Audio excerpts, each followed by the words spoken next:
Oh, yeah. Wow. Is it Saturday already? Did we make it through another week of Star Wars craziness?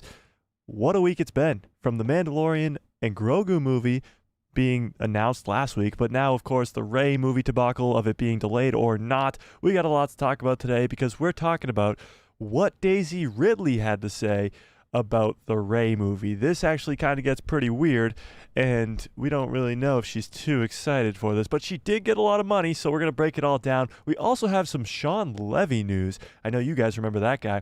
And of course, Dave Filoni's movie might have just gotten a release date as well. We got a lot to talk about today, so let's dive into all of it. What's up, guys? It's Mike, a guy who loves Star Wars. This is quite a strange day for news. Daisy Ridley has come out and kind of given her first interview about the Rey movie, and it wasn't all that great. Then you have Dave Filoni's movie possibly getting a release date. This is coming from Jeff Snyder, and now Bespin is backing this up. So a lot of very, very good sources in the business are talking about this release date for Dave Filoni's movie, which could be 2028, which would be incredible. Then we're talking about Zachary Levi is Shazam. Sean Levy, who is the director of the Deadpool 3 movie that's coming out, and he's directed some other big Ryan Reynolds films like The Adam Project and Free Guy. He is getting his own Star Wars movie. We talked about this guy before. Give me a 1 into the chat if you remember talking about Sean Levy's Star Wars movie. But there's some news regarding his movie because Disney hasn't officially announced his movie yet, per se, because at Star Wars Celebration last year, we got 3 movies announced: the Rey movie, Dave Filoni's movie, and James Mangold's Dawn of the Jedi movie. Since then, the Mando and Grogu movie's been announced, but Sean Levy's movie still hasn't been talked about at all from Lucasfilm. However, we've just gotten a crazy new update about that as well, and we're going to finish off today's stream with some Katie Sackhoff and Sam Witwer news, as they had a podcast together and they talked some Star Wars, and it got pretty damn cool. So how we doing today on this fine Saturday afternoon, chat? How's everybody doing today? Chris, what's up? Says, hey man, how's it going? Tony says, interesting, I didn't get notified. Well, you're here. That's all that matters. Can we smash some freaking likes on this stream? What the hell's going on? We got 10 people here already and we only got 3 likes? What's up with that? All right, let's dive into this first thing first, okay? Daisy Ridley talking about the Rey movie. Now, this is already a kind of shaky topic to begin with, as the Rey movie is very divisive, just purely based off the fact that it's an extension of the sequel trilogy. It's following the character of Rey, who's a very divisive character in and of itself. And of course, the director, obaid-chinoy, the whole thing of Kathleen Kennedy still being in charge and all this stuff. The Rey movie is a very, very, very divisive topic. So of course, the thumbnail today is Daisy Ridley. She's made some comments about the upcoming Rey movie, and we're going to try to break it all down. I made a short on this yesterday. That's what we're going to watch right now. I actually can't find the full interview. I wish I could, but I can't.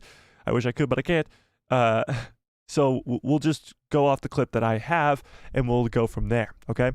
Chris, what's up? Chris says, I think we might get a de-aged Kylo Ren and a de-aged Supreme Leader Snoke and a CGI Luke Skywalker from the Book of Boba Fett. You mean in Sean Levy's movie? It's quite possible. Tiffany, what's up? Ian says, and he says, hi, Mike. I also think that people are actively campaigning for the Rey movie to not succeed, which annoys me. That is quite annoying. I hate to see when Star Wars fans, if you can even call them that, just try to purposely put something else down just for no reason at all. Like, why? If you don't want to go see the Rey movie, then you don't have to go talk shit online to people in X, formerly known as Twitter, group chats, or Instagram, or YouTube. You don't have to go talk shit about future Star Wars projects if you're not going to go watch. So, that's how I feel about that. But I still have hope for the Rey movie. I do. As much as I think that the Rey character was treated horribly in the sequel trilogy, as much as I don't really like this obaid-chinoy character until I see her succeed, at least, first, I still have hope for this movie. I think Daisy's a great actress. I think the character of Rey could be really, really good if given the right story arc.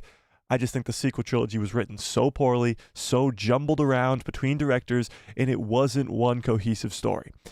And that's where it fell out. Like Finn's character, Rey's character, Kylo's character, even smaller characters like Rose, those characters could be way better if written correctly. So we're going to talk about all this. Let's dive into this clip that we got from this interview with Daisy Ridley. This is a short from my channel, so we'll skip right over. Actually, I don't even think I can skip, but whatever. So let's share this. Boom. Oh, wait, what? Go back. Go back. Hang on. Hang on. Hang on. Okay. There we go. So this is the shorts feed on my channel. This was posted yesterday. Let's see what Daisy Ridley had to say for herself. Daisy Ridley shares how she found out. Well, that is way too quiet. Mike, hang on. I can fix this. Let's go here. Let's go back. Let's go here. Let's go here. Let's go here. Let's go there. Now this might be way too loud, but it's better than being way too quiet. All right, here we go. Let's try that again. Daisy Ridley shares how she found out about the Ray movie, and she doesn't seem that excited about it. I was actually making my own film last year, and Kathy Kennedy said she wanted to have breakfast, and I thought we were just having breakfast, so I was literally eating my breakfast, and she said, oh, we might do another one. I was like, okay. So I thought about it for a little bit. Once I knew what the story was and everything, I knew that it was something I really wanted to do. Not everyone's going to love everything that you do. You know, how people receive things is very personal. And I don't have much to do with that side of things because I'm just doing my job. Now, Daisy got a ton of backlash from the fans. All right, we're going to pause there because I just go on and babble on, of course, as always. She doesn't seem that enthused. Does anybody else get that from this clip? She seems very out of it. Now, it has been reported recently that Daisy Ridley has gotten a $12.5 million check to come back and play Ray. Whether that's true or not, I'm sure she's still getting a big-ass check to come back and play Ray. Because she got a ton of backlash from critics, from fans, from everybody. I'm sure, although she had fun being in Star Wars and being Ray, and she'll always be Ray, she is probably sick of it. She's sick of getting the fan backlash. She's sick of going online and seeing this all this hatred around her character. And honestly, a lot of other sequel castmates, like Adam Driver and even John Boyega to an extent, but specifically Oscar Isaac, have gone on to do very successful things. Adam Driver's been in multiple movies, and Oscar Isaac is now in Marvel. He's been in Dune. He's been in everything. Oscar Isaac gets around. But Daisy Ridley hasn't. Since Star Wars, her career really hasn't gone anywhere. And you'll see this a little bit with some Star Wars characters. Like, look at Hayden Christensen. He really doesn't do much else after the prequels, and he got a lot of crap for his role in the prequels. So it's kind of a very similar situation here. And Daisy is just not really having it. And the critics. So let's start this over. How do I... Daisy Ridley shares how she found out about the Ray movie, and she doesn't seem that excited about it. I was actually making my own film last year, and Kathy Kennedy said she wanted to have breakfast, and I thought we were just having breakfast. I don't want to thank myself. I was literally eating my breakfast, and she said, oh, you might do another one. Okay. So I thought about it for a little bit. Pause. Okay. That was a struggle. Let's try that again. Daisy Ridley shares how she found out about the Ray movie, and she doesn't seem that excited. Okay, so what she's about to say here is that she had breakfast with Kathleen Kennedy. She invites her to breakfast, and that's all that she thought that it was. And while she's eating her breakfast, Kathleen's like, oh yeah, we're thinking about doing another one, another Star Wars movie. And her response is, okay. And honestly, just putting it out there, that does not seem like the greatest response. It does not at all. So, I don't know. She doesn't seem all that enthused. And honestly, I just don't think that she is. However, she is returning to the role. She does make a comment about the story, so let's listen to that as well about it. I was actually making my own film last year, and Kathy Kennedy said she wanted to have breakfast, and I thought we were just having breakfast, so I was literally eating my breakfast, and she said, oh, we might do another one. I was like, okay. So okay, that's not the greatest reaction you want to hear from someone who just got offered $12.5 million to come back to play a role in Star Wars. Star Wars should be like the best thing for an actor or actress in Hollywood to blow up their career pretty much, to make it so good that they will literally kill somebody, speaking figuratively, to get into Star Wars. And Daisy Ridley's been hurt so bad by the brand, by the sequel fans, or the sequel haters, I should say, that she doesn't even like want to come back. However, she does mention that the story is good, and that's what made her come back. She says she thought about it for a while, and then she heard the story. I thought about it for a little bit. Once I knew what the story was and everything, I knew that it was something I really wanted to do. Not everyone's going to love everything that you do. You know, how people receive things is very personal. And I don't have much to do with that side of things because I'm just doing my job. So she talks about how people perceive what she creates is not really up to her, and she's just doing her job. She is just an actress. She's not writing, she's not directing, she's not producing, she's not doing anything else. She's just an actress. And let's be honest, Rey's performance, i.e. the actress in Daisy Ridley, in the sequel trilogy is great. It's perfectly fine. It's actually really good. I think a lot of the performances in the sequel trilogy are really good. But the story that's written out for her is not. And that's where we come into the point of Rey's arc is so bad that fans absolutely despise the character and don't want to see any more of her. And Daisy Ridley says, well, that's not my fault. And she's not wrong. She's absolutely not wrong. However, this is the first sort of interview type thing that we've heard from Daisy Ridley about this upcoming Rey movie, and it does not sound all that reassuring, as she doesn't sound that excited for it. And Kathleen Kennedy just kind of came to her, invited her to lunch, and was like, or breakfast, I should say, and was like, hey, we're going to do another one. She was like, oh, okay. So honestly, doesn't sound like the greatest news. Doesn't sound like Daisy Ridley's all that excited, but she did say that she read the script, or she heard the story. She hasn't read the script. She heard the story of what this movie's going to be about, and that's why she signed on. She wasn't going to sign on if it wasn't a good story, and she heard the story, heard it was a good one, and said, okay, let's do it. So whether that's good or bad news, you guys tell me in the chat, because honestly, I can't figure it out. She seems very glum in that interview, does not seem all that excited, but again, she does mention the story is good, and that's what made her come back. She also has breakfast with Kathleen Kennedy a lot, apparently. A lot. But what do you guys think? Is that good news? Bad news? Does that make you more excited, less excited for this Rey movie? Let's actually pull this up. Are you excited for the Rey movie? We pulled this up for the Mando movie last stream on Thursday, and it was 100% yes. 100% of people were excited for The Mandalorian and Grogu. Now, let's see how this one turns out with the Rey movie instead. Okay? Let's find out. Let me scroll up to see what you guys are saying in the chat. It's me, what's up, says, do you think that we will see Ben Solo come back to life in the new Rey movie? That's a good question. I hope so. I really do. I think it will draw a lot of attention to this Rey movie. It will also probably be very divisive if Kylo Ren just comes back to life.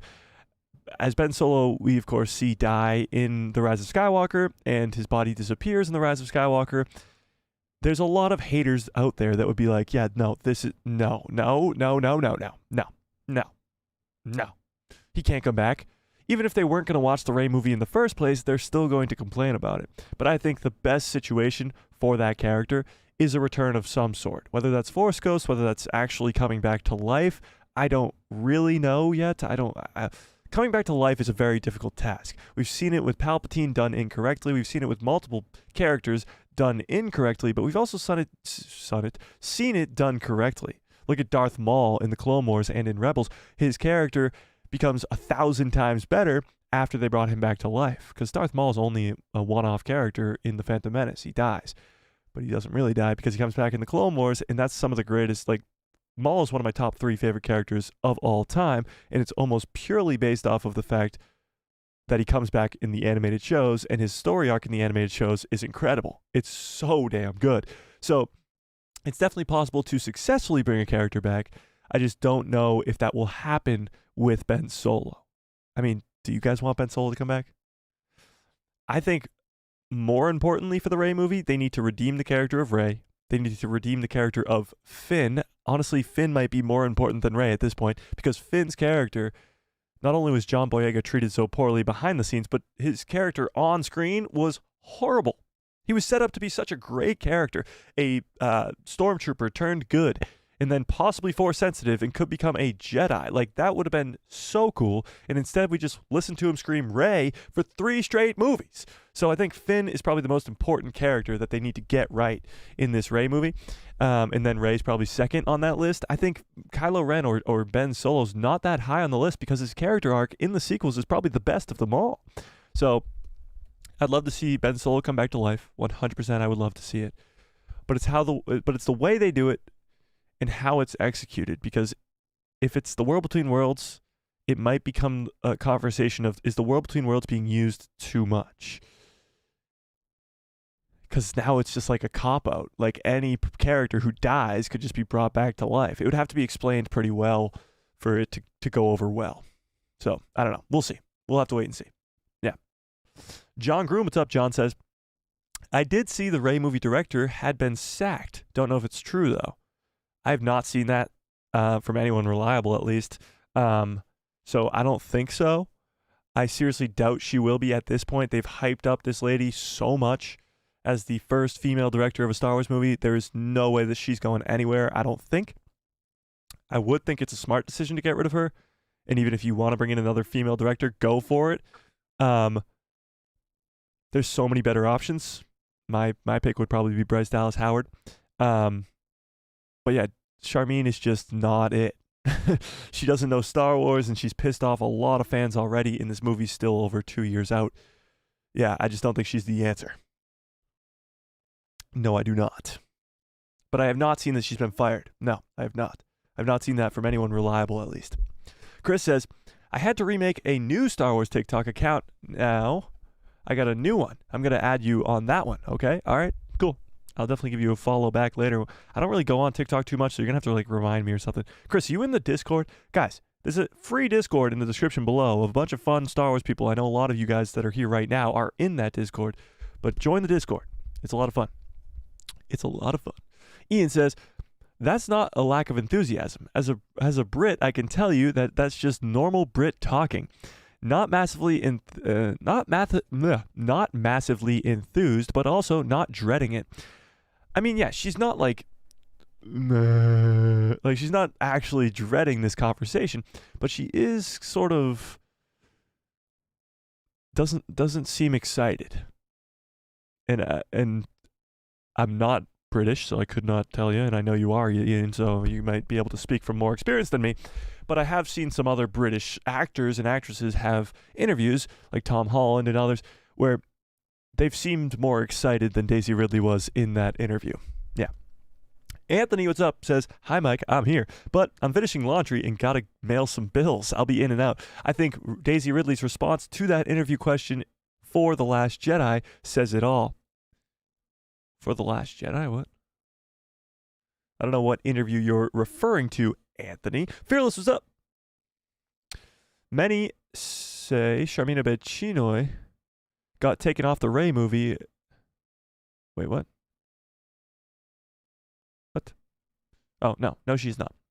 Tiffany says they definitely had to throw a good amount of cash in order to convince her to return after all the negative backlash that she had to deal with due to the sequels, of course. Also, maybe she's trying to give Rey a new light.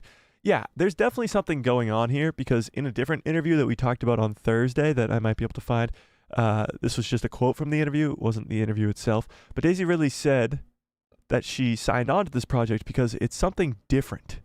She specifically used the word different. So they're using the character of Rey in a very different way, meaning it's different than everything that came before. Of course, this new Jedi Order is supposed to be different than the original Jedi Order because the Jedi of the prequels were very flawed. They allowed Darth Sidious to rise to power right under their nose, and you could see characters like Qui-Gon, characters like Count Dooku, that all left the Order or didn't want to be a part of the Order because of the way that the Order went.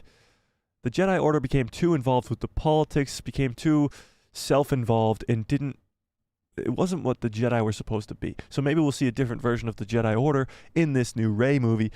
But yes, they definitely had to throw a whole lot of cash at Daisy Ridley to get her to sign on to this. And they did. It's being reported about $13 million. And I'm sure in that contract, there's also a clause of she makes X amount X% of the revenue of the movie as well. So depending on how the movie does, she'll probably get a lot more money there too. Fearless says, how y'all doing today? I'm doing good, Fearless. How are you? Keto says, to put it into perspective, I was more excited for Indiana Jones 5. Wow, Keto. That's tough. And by the way, this poll right now says 58% of you are not excited for the Rey movie. We'll leave that poll up for a little bit, though, see if that changes at all. But that's not a good sign. I still haven't seen Indiana Jones 5. It is on Disney Plus, I think, right? I might have to check it out soon. Fearless says, yeah, Finn has to be in that movie as a Padawan, definitely. Well, I think 15 years after Rise, I think he should probably be around the rank. He should be a lot higher than Padawan, I think. So maybe he's like,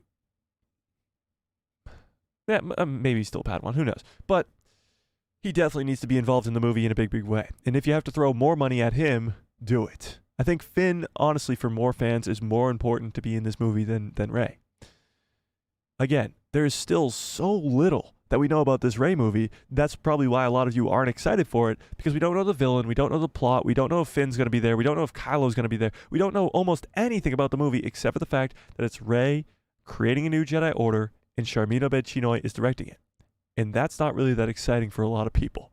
And it makes sense. So until we really get more information about this movie, we can't get excited about much. So that's why this poll is probably this way. It would maybe change, might change, if a teaser trailer were to come out, which it won't until at least Star Wars Celebration next year. But as soon as we start to get some plot leaks and some character leaks, if Finn's going to be there, who the villain's going to be, then the hype might start to grow. Yeah. Anthony says, unfortunately, either way, I think Kathleen Kennedy is going to put Rey in the same light, the spotlight. I think Rey will definitely be in the spotlight in her own movie, of course, but I think, or I hope at least, they've learned their lesson from the sequel trilogy. It seems as though some portions of Lucasfilm have learned their lesson. You look at The Mandalorian, you look at Ahsoka, you look at all these other Disney Plus series, even Andor, and even a little bit Kenobi. They've learned their lesson. They really have from the sequel trilogy, and that is we need a plan. We need a plan from the jump.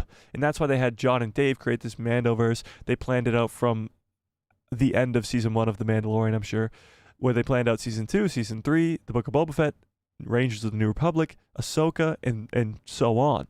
Now, of course, some wrenches were thrown into that plan. Of course, the firing of Gina Carano, the cancellation of the Rangers show, and some other things have taken them off course. However, there still is a course being followed. There's still a path being paved, and it's leading to the big screen. It's leading to a possible Mando trilogy. So this is clearly something more planned out going on here rather than what the sequel trilogy was, which was something that really, really wasn't planned out. Even in books and comics right now, it's way more planned out if you look at the High Republic or even if you look at the comic books series that are coming out right now.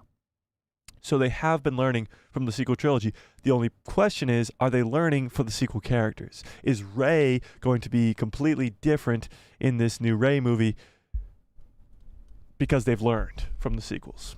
That's the big question. And honestly, we won't know until we've seen the movie. Yeah.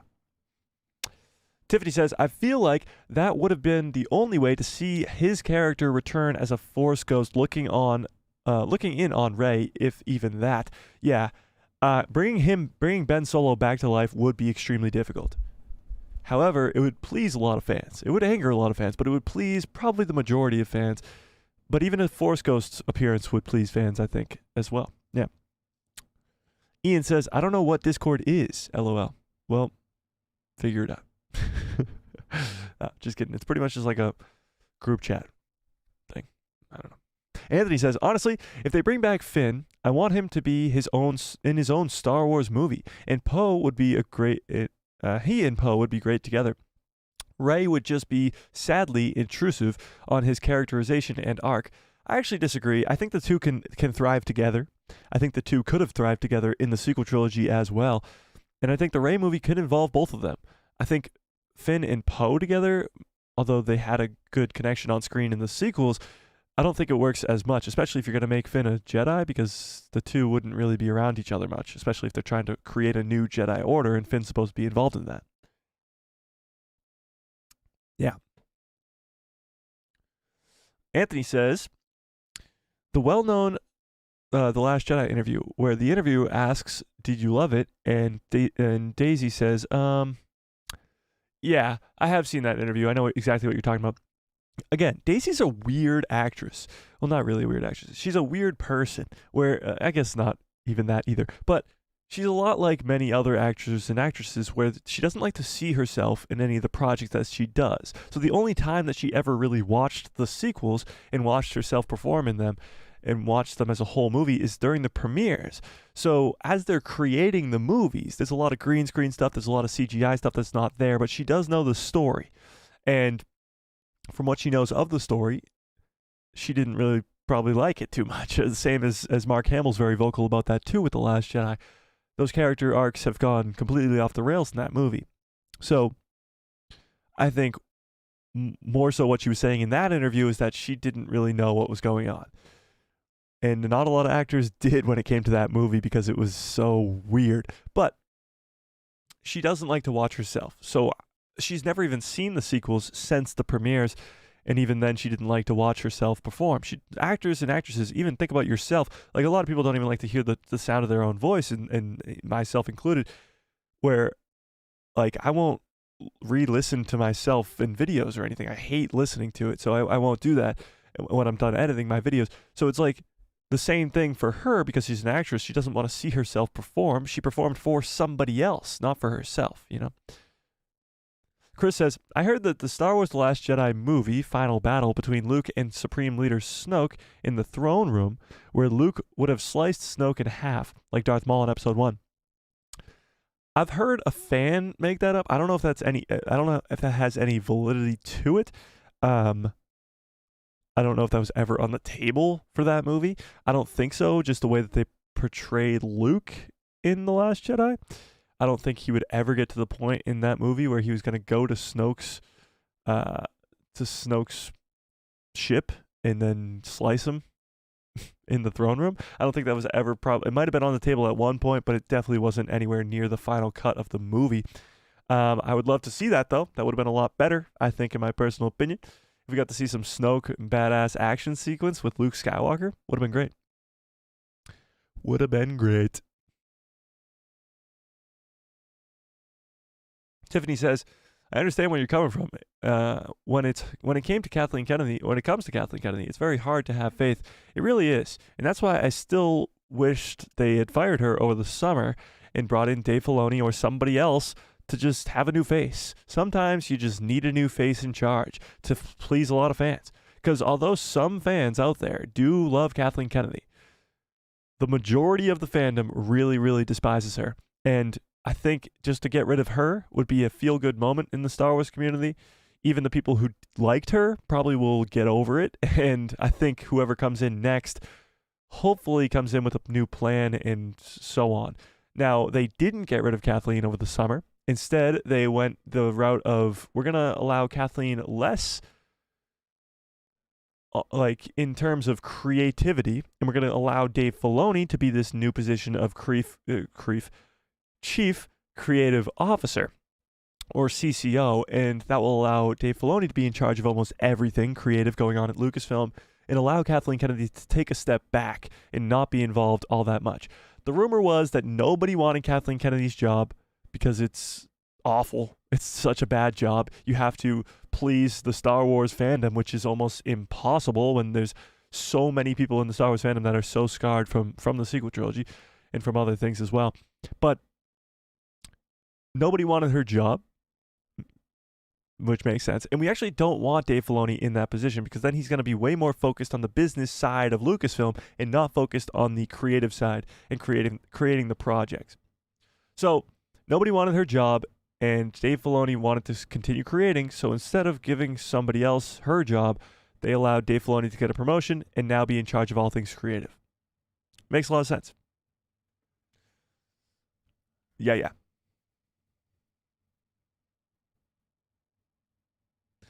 Chris says, I heard that Dave Filoni's Heir to the Empire movie is rumored to come out in 2027 or 2028. Yes, so it's 2028. We'll get into that article in just a second here. That's the next thing I got to pull up. But let me catch up on these chats first. Fearless says, someone on the internet made a cool fan art of Finn as a Jedi. Have you seen it? I think I have, yes. But that's why I really want to see more of him in the movies and maybe in a show. I have seen that. It is really cool. He's got the green lightsaber, right? I might be able to find it real quick. Hang on. Let's see. Finn as a Jedi.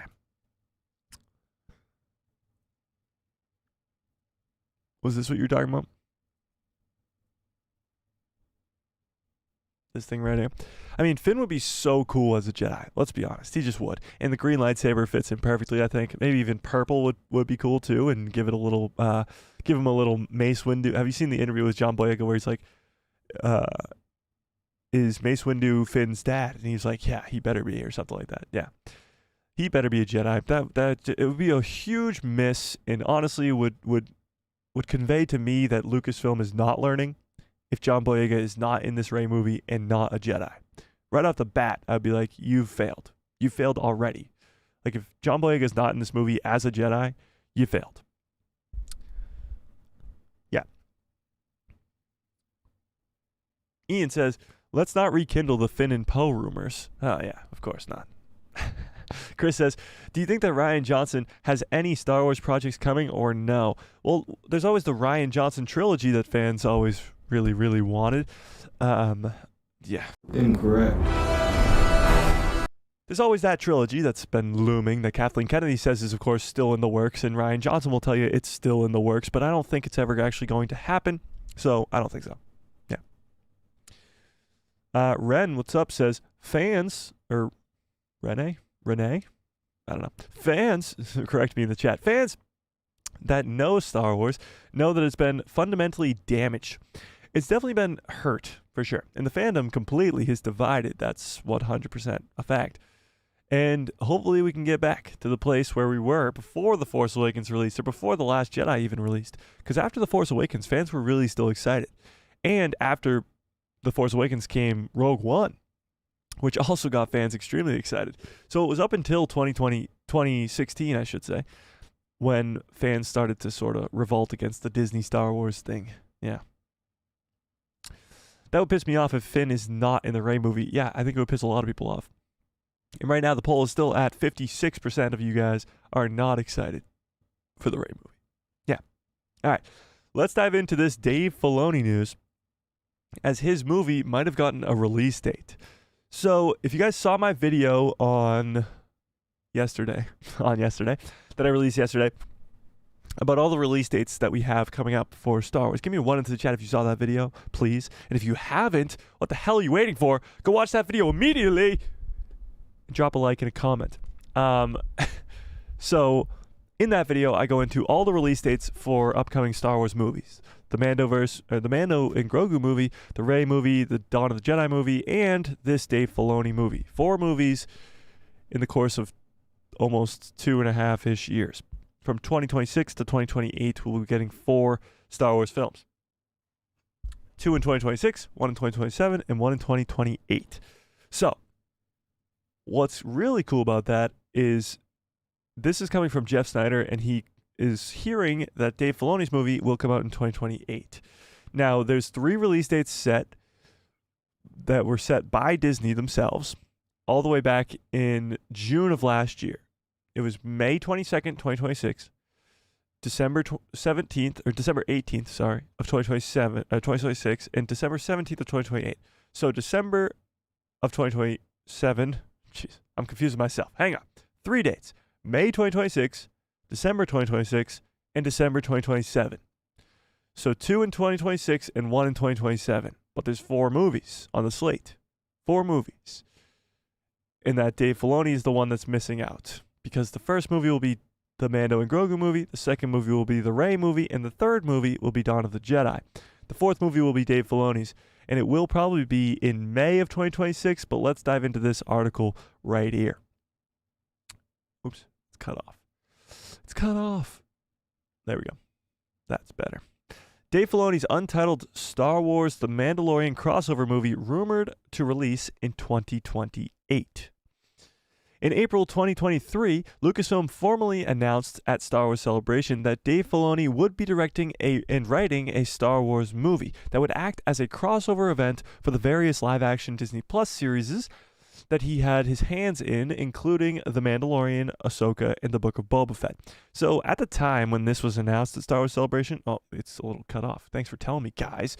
At the time when this was announced at Star Wars Celebration, a lot of fans were extremely excited. Dave Filoni's been the apprentice of George Lucas for a decade. He created the Clone Wars with him, and then he created his own Rebels show. He created The Mandalorian with Jon Favreau, and then he created Ahsoka. And Ahsoka is really what got him all these gigs. The promotion to CCO, this gig for the director and writer of this Mandoverse movie. The Ahsoka show is really what gave Dave Filoni everything, because the Ahsoka show was that damn good. And I'll fight everybody on the planet on that, because Ahsoka is fucking a masterpiece. But with that being said, he got a movie because of it. Just a few months after the Celebration announcement, Disney and Lucasfilm dated 3 untitled Star Wars movies for release. May 22nd, 2026, December 18th, 2026, and December 17th, 2027. Given that Lucasfilm announced 3 movies at Star Wars Celebration, Filoni's film, the Rey movie, and an Origins of the Jedi movie, which will be directed by James Mangold, fans expect that these films will take up those 3 dates, though Lucasfilm never committed any of those announcement films to any of those dates. So Lucasfilm announced the dates, but they never announced the movies attached to the dates. They only announced untitled Star Wars movies.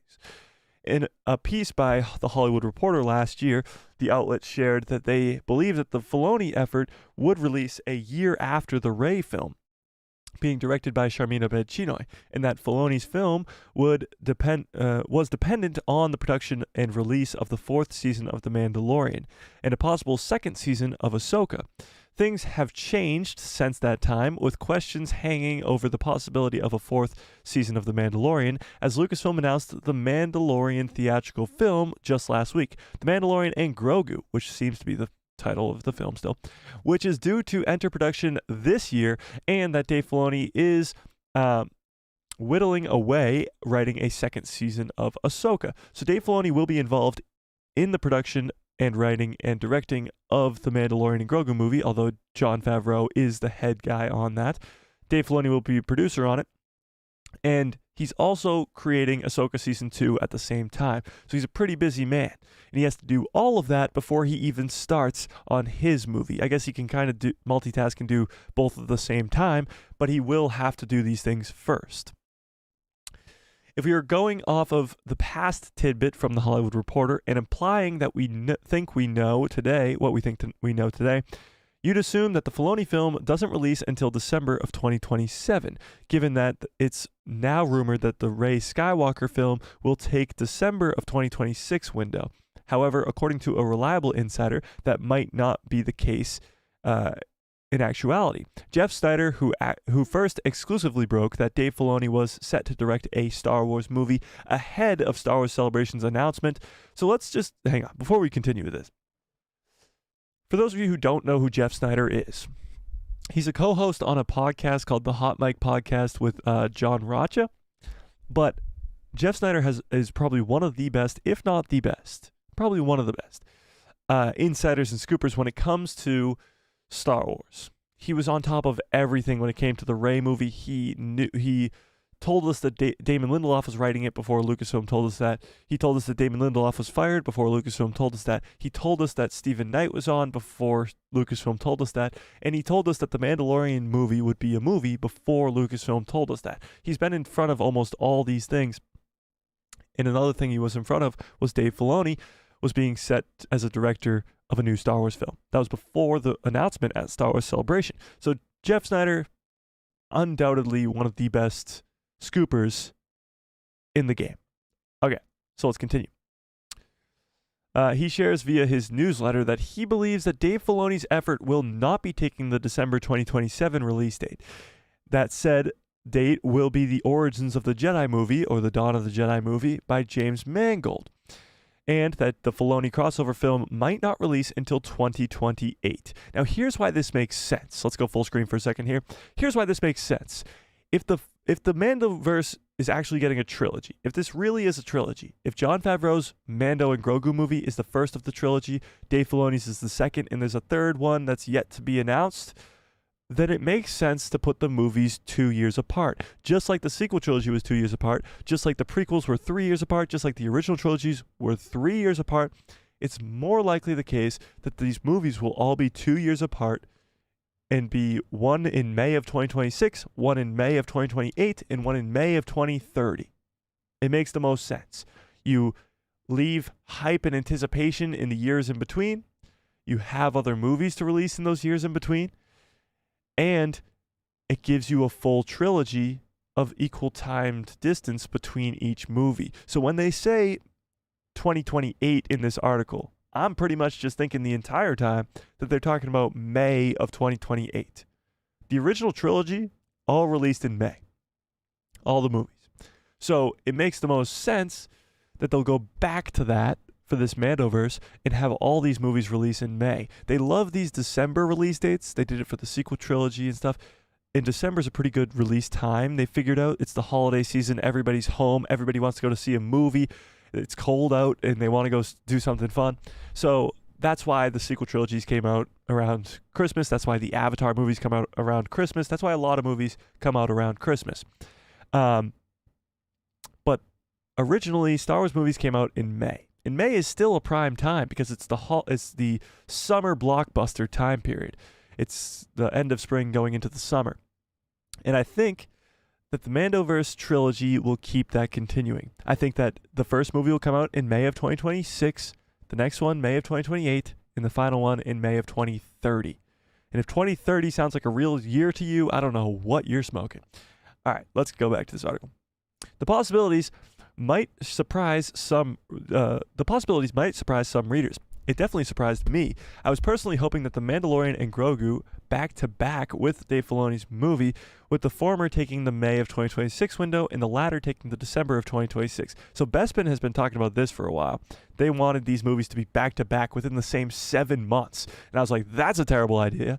Talk about not wanting to make the most profit or most bang for your buck. And it would also mean that this would not be a trilogy. It would just be 2 spin-off movies, which is a dumb idea, a really dumb idea.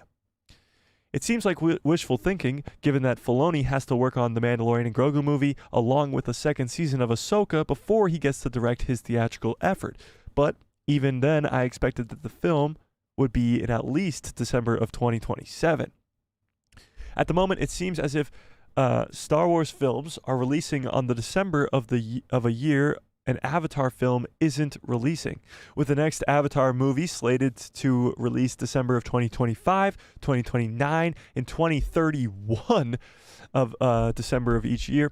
Given that 2028 won't be a release of an Avatar movie, it would make sense to see a Star Wars movie, possibly Dave Filoni's, helmed in December of 2028 release window. I still think it's May of 2028, and I don't think that they're talking about that because they don't think it's a trilogy. So, obviously, and that's the end of the article, but obviously Avatar is also owned by Disney, and Avatar has been breaking records after records after records. Any Avatar fans in the chat? I'm going to be completely honest. I have not actually even seen Avatar 2. I saw Avatar 1 in the theaters when it came out in 2007 or 8, whatever that was. But I haven't seen that movie probably since, and I haven't even seen the second one. So, yeah, I'm not the biggest Avatar fan, but the numbers don't lie. And Avatar has broken record after record after record. The first movie's still the most profitable movie, most money made of any movie ever. The second one is in the top 5, I believe, if not the top 3.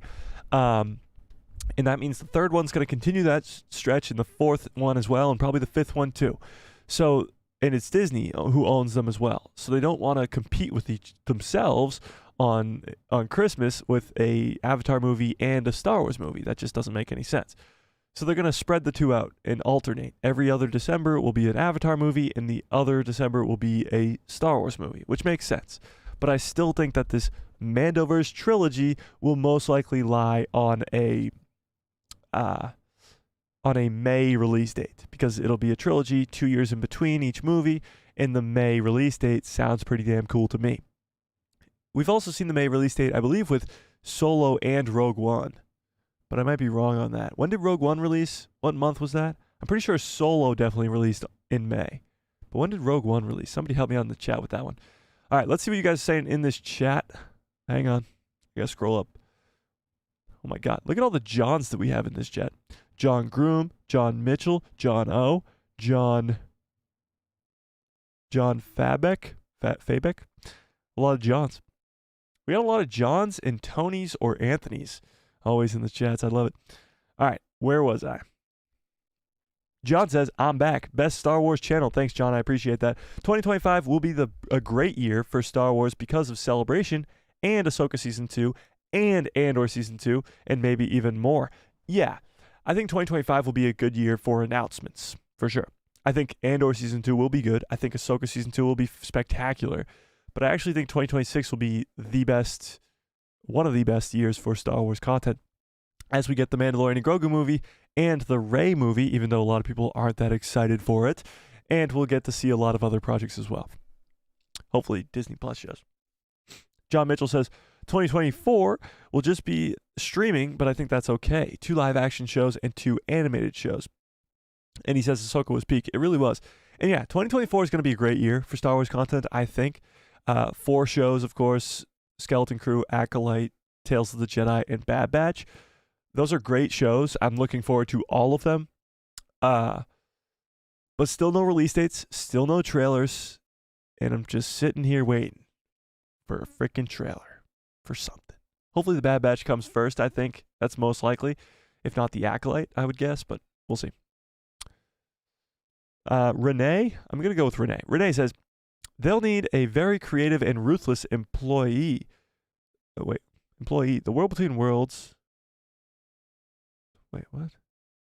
They'll need a very creative and ruthlessly employee? Oh, you mean like to take over Kathleen Kennedy's role? Is that what you're talking about? I'm confused.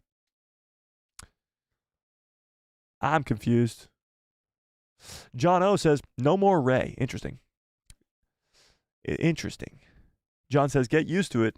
John and John talking to each other. Get used to it. She's not going anywhere, bud.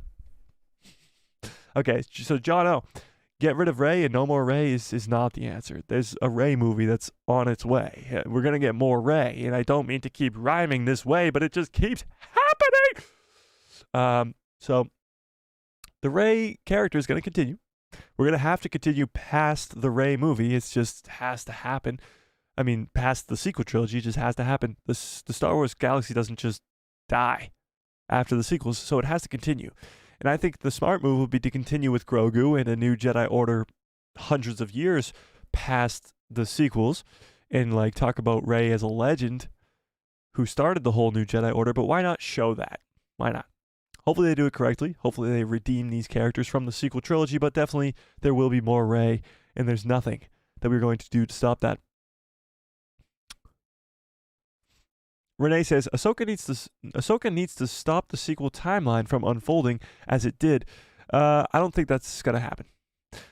All the people who are holding out hope that this sequel trilogy is going to be retconned, it's not going to happen. I think the only way that the sequel trilogy is retconned is in subtle different ways where they're trying to plug plot holes and all this other stuff.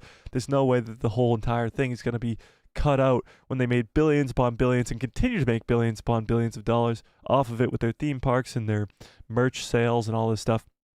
Because contrary to popular belief, there are people who like the sequel trilogy. I might not be one of them, but I can see the aspects of the trilogy that people like. I am a believer that The Force Awakens was a very good start to that trilogy, and the second 2 movies really put it in the grave. But I still think there's a lot of plot holes that can be fixed. Luke Skywalker's fall is definitely one of them. Or Luke Skywalker's turning into a hermit is definitely one of them. Ben Solo's fall is definitely one of them. Palpatine, seeing him pulling the strings from behind the scenes, a lot like in a Clone Wars-esque show for the prequel trilogy, would be something that we really need to see. So I think there's definitely ways to fix the sequel trilogy, for sure. John O says, they think that the audience is stupid and they need to educate politically. I don't think that. I think what they think is that their audience wants to see politics in Star Wars. And here's the problem, what I think happened. George Lucas heavily involved politics in the prequel trilogy. And look at the prequel trilogy now, it's absolutely beloved by fans. And Lucasfilm, or Disney, I should say, because Lucasfilm was the people who created the prequels, Lucasfilm and Disney's Lucasfilm, saw that and said, okay, fans like this political stuff in Star Wars, let's do it some more. The only difference is politics in the prequel trilogy is very different from politics in the real world. And fans don't like to see the real world in their Star Wars. They like to be taken out of the real world when they're watching Star Wars. So Disney just completely got it wrong and tried to involve politics in their Star Wars new trilogy instead of actually seeing what's going on. And the fact of the matter is the prequels politics is not the same as real world politics. Even the original trilogy had a lot of politics involved, from Governor Tarkin in the Senate in A New Hope specifically. You don't really see much of that in the next two movies, but it's more of the play on these different themes of politics. It's not what's physically going on in the real world right now, and that's kind of what Disney's not catching on to. Hopefully they've learned.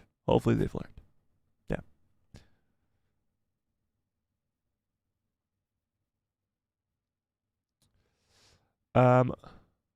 John says, Mike, they aren't doing trilogies anymore. It won't be episode 10, 11, 12.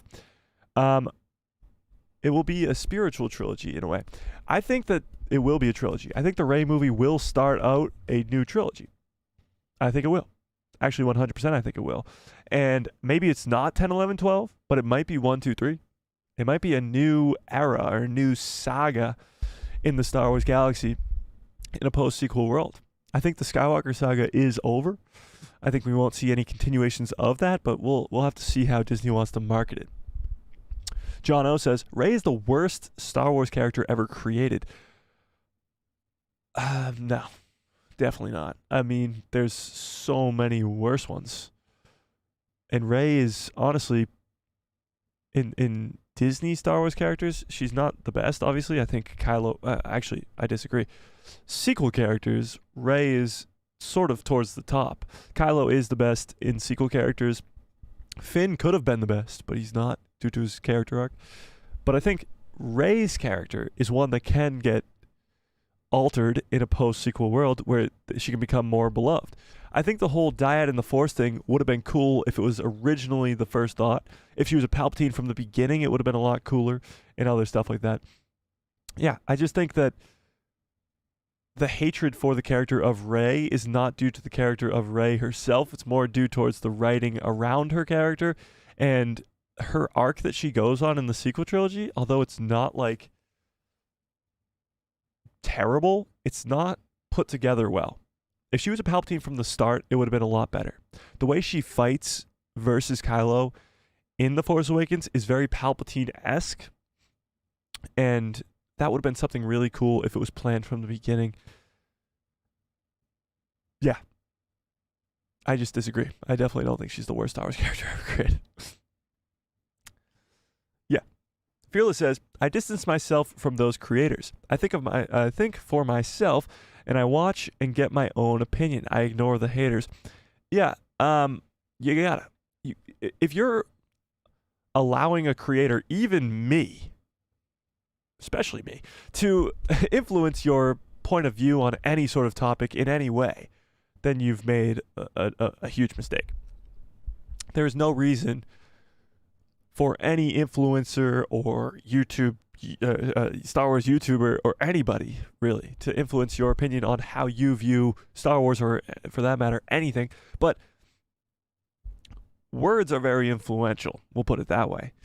And it is very easy to be swayed to think one thing or another. But you have to sort of watch the content yourself, especially when it comes to Star Wars, and give your own opinion on that.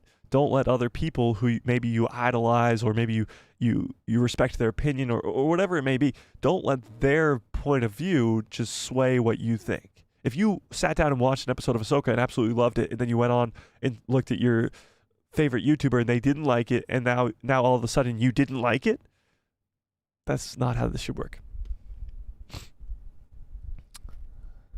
John, you gotta play nice. I don't want to have to put you in a timeout, John. Both Johns, you gotta play nice. Chris says, but if those movies come out that late, but won't a TV series come out sooner? I'm confused. Oh, you mean like the movie coming out all the way in 2028? Yeah, so there will be some stuff in between the Mando movies. Ahsoka Season 2 will come out probably before the first Mando movie, but you'll have other series in between. Possibly a Book of Boba Fett Season 2, maybe a Skeleton Crew Season 2, maybe an Ahsoka Season 3. Those series will come out in between the movies. So there's definitely room for expansion of story in between movies. 100%. Yeah. Ian says, I have not seen a Avatar film. You haven't seen any of them? Really? That's actually crazy. You might be one of the only people on the planet that hasn't seen an Avatar film.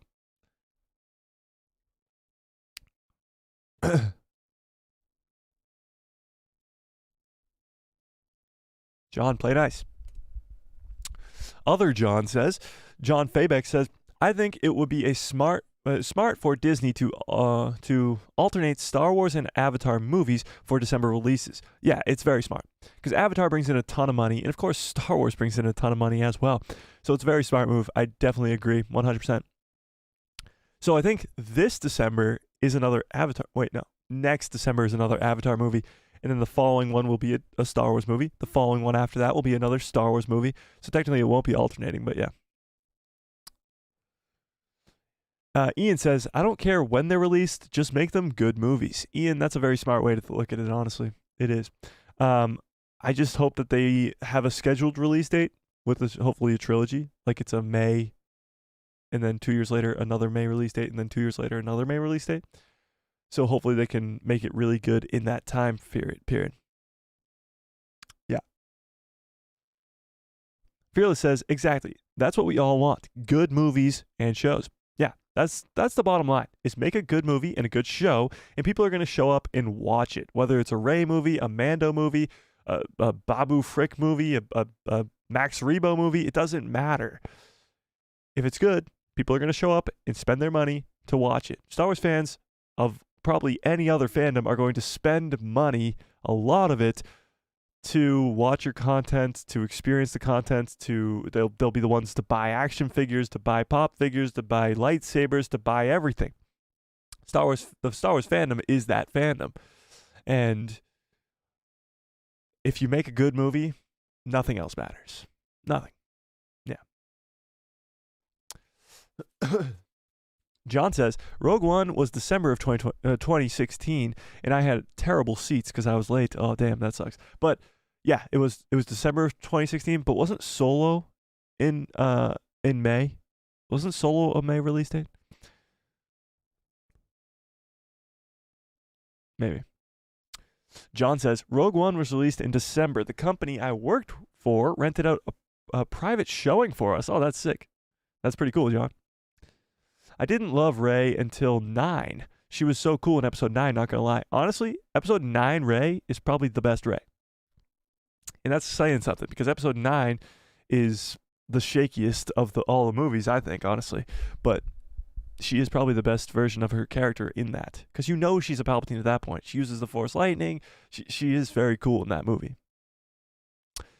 Freezy 2324 says, do you think if George Lucas knew how well received the prequels would have eventually become, he would have still sold Star Wars? That's an incredible question. If George Lucas knew how well the prequels were going to be received years later by the audience that saw it as kids, do you think he would have sold Star Wars? Wow. Let's open that up to the class. Do you guys think he would have sold Star Wars if that was the case? I think maybe not. But actually, maybe. Because the reason George Lucas sold Star Wars was for two major reasons. One, he was getting older. He was getting older, and he realized, because he started out a sequel trilogy. He had a plan for a sequel trilogy. He actually contacted Mark and Carrie and Harrison and said, we're going to do this sequel trilogy. And he realized at the time, I believe he was, well, let's look it up. How old is George Lucas now? How old is George Lucas? So George Lucas now is 79. So he'll be 80 this year. So he's 80. So he sold Star Wars 12 years ago. So at the time he was 68. Okay? So he's 68. And he realized it's going to take me about 15 years, he said in an interview one time. 15 years, about 10 to 15 years, to create a sequel trilogy. So he said, by the time I'm 80, am I still going to want to be doing this? And he looked at himself in the mirror and he said, no, I'm not. So that's one of the reasons he sold Star Wars. The second big reason, and there's probably more reasons to this, but the second big reason was because they were losing money. He was creating the Clone Wars animated show, and although the Clone Wars was being watched by a lot of people, again, the audience was kids, and the kids were watching it on Cartoon Network. They weren't having their parents go to a movie theater and buy a movie ticket, so he wasn't really making much money off of the Clone Wars animated show. However, they were throwing a lot of money into the Clone Wars to make it really good, and they weren't really being very profitable. Also, the prequel trilogy, which came out just a few years before, didn't really make that much money. At the same time, The Lord of the Rings was being released, Harry Potter was being released, and those movies were making a ton of money. Lord of the Rings is up there for some of the most profitable movies of all time, especially the last one. But the prequel trilogy wasn't making that much money. So George looked at it like, maybe it's my time to go, as I'm losing money. These people who are working for me at Lucasfilm, I've created this massive empire. I can't pay them. And if we keep going down this route, we're going to keep going down and down and down, and I can't pay these people. So he remember seeing both things, because again, he wasn't making a lot of money. So he's like, maybe I should make a sequel trilogy to try to make some more money. He saw both things happening at the same time. I don't want to make this sequel trilogy. I don't want to be 80, 85, still making Star Wars movies. So he saw that, he saw all that, and he said, I'm going to sell the company, and that's what he eventually, of course, did. So, all of that to say, if he knew that the prequel trilogy was so beloved by fans, would he have still sold the company? I think yes. I think even knowing how much that the fans loved that prequel trilogy, it wouldn't have changed the outcome of the situation. If that answers your question, I just rambled on.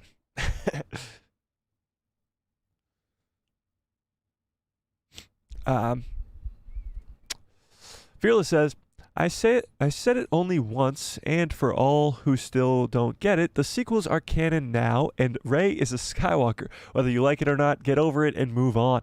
There's new stuff coming out, and I'm excited. It is a very blatant way to put it, but it is correct. The sequels are not going anywhere. Rey is technically still a Skywalker and will continue to be so, and it's not going to change. As much as we bitch and moan, it won't change.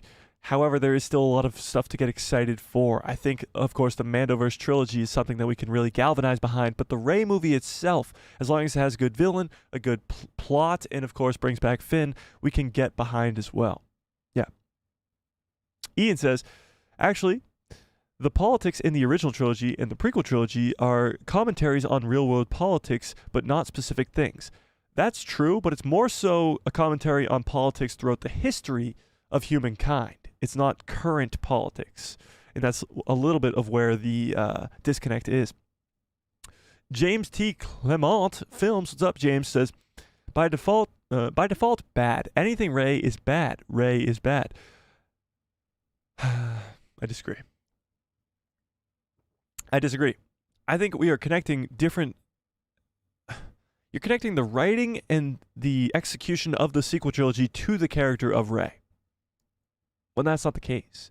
We've seen different characters get treated very differently in different aspects of, or different time periods of Star Wars.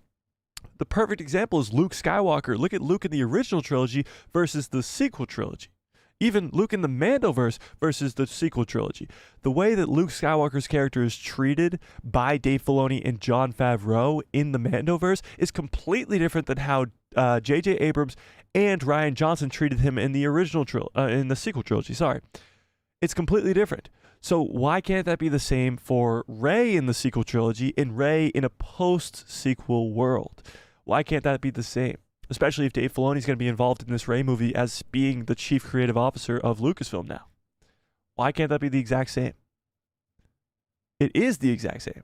People just don't want to realize that. Because Luke was a beloved character before the sequel trilogy and then became what he is in the sequel trilogy.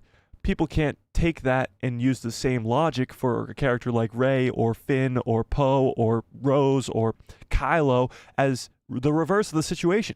They were bad in the sequel trilogy. Why can't they be good with different creatives that know what the fuck they're doing in a post-sequel world?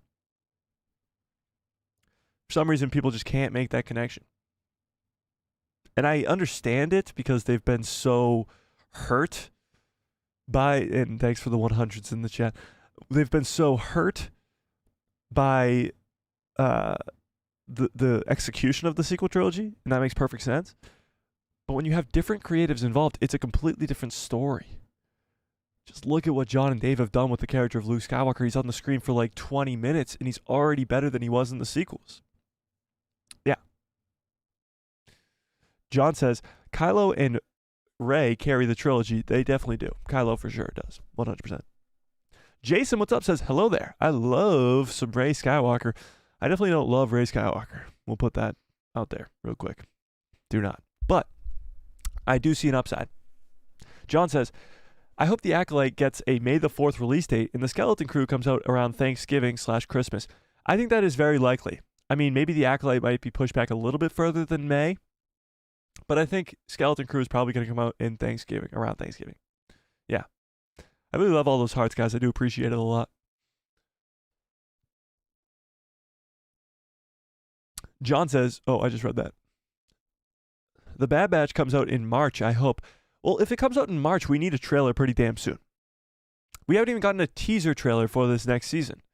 So it seems like it's still very far away, you know? American-born Patriot, what's up, says, return Star Wars back to George Lucas. Again, we kind of just talked about this. He wouldn't even want it. The guy's turning 80 in a couple months. He's not going to want to be in charge of Star Wars anymore. He's gone on to do some other things. He's been working on this museum thing. I actually saw something crazy that George Lucas was actually working on. I'm loving the hearts, by the way, guys. Keep them up. He was working on some like VR thing. I don't even remember, but it was pretty cool. He's doing some other stuff. Chris says, I will be going to see the upcoming Star Wars movie and review the movie on my own TikTok channel. Oh, that's pretty cool. But yeah, you got to give your own review for sure. John says, when George Lucas passes, will people unite together for the love of Star Wars? Oh, 100%. And I hope he lives forever. But 100%. People will galvanize behind it very quickly. Now, it won't change the fact that a lot of people don't like the sequel trilogy, but a lot of people will remember how good Star Wars is from the originals and the prequels and stuff like that. American-born Patriot says, director George Miller is 78 and is coming out with Infuriosa. I don't know what that is. Let's look it up. Infuriosa.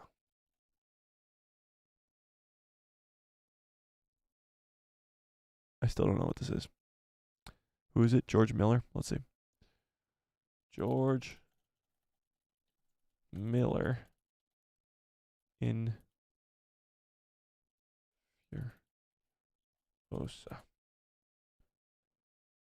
Oh, Mad Max. Oh, the new Mad Max movie. I get you. Well, again, that's a completely different director. He's got a completely different outlook on all this thing. Like 12 years ago, George Lucas didn't want to continue to make Star Wars. You think he's going to want to continue to make Star Wars now? Yeah. I just don't see it. I just don't see it. John says, he will become... Wait, he will become more powerful than he can ever possibly imagine. Yeah, I get you. George Lucas is retired now. He won't come back. Yeah, I agree with that. Jason says, yeah, I think we should let George Lucas rest in his retirement. He deserves it. Well, I don't think he's like not doing anything. George Lucas is still doing a lot. He's creating a lot of stuff right now, and just people don't really know too much about it. He's been doing quite a bit in his retirement. American Born Patriot says, stop talking as though you're an expert on the matter. I would never. But George Miller is 78 years old, and he's the writer and director of the Mad Max Fury Road. I'm not saying that he couldn't do it. I think George Lucas is very capable of making another Star Wars movie. He doesn't want to.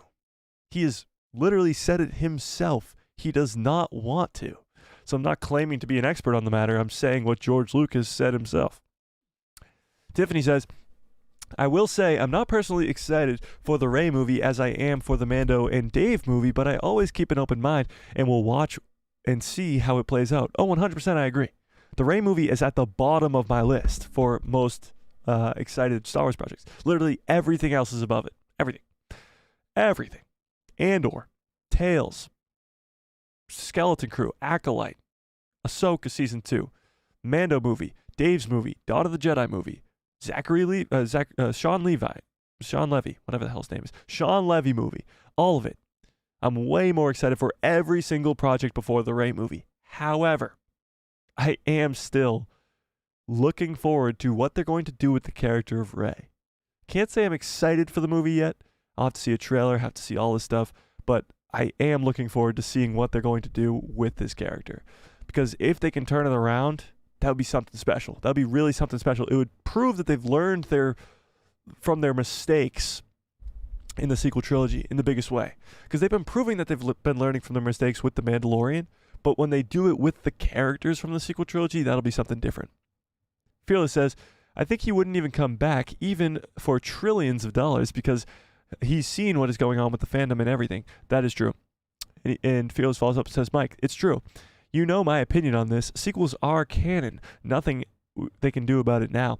They're definitely going to continue to be canon. That's never going to change.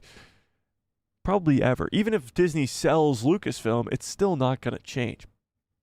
But I guess just some fans just aren't going to see it that way, you know? Yeah, I know. Cat's Paw, what's up, Cat's Paw? Says, Ahsoka is not a Skywalker just because Disney Star Wars says so. Still can't believe they let a Palpatine win in the end. Yeah, it's true, she is a Palpatine. I don't like the fact that Rey has the title of Skywalker. I still think she is, of course, still a Palpatine. But I wonder what they're going to do with that in her movie. Are they going to continue to call her Skywalker? Like, are the younglings at this Jedi Temple going to be like, Master Skywalker? It's going to be Rey? Because that'll anger a lot of people. A lot of people. Yeah.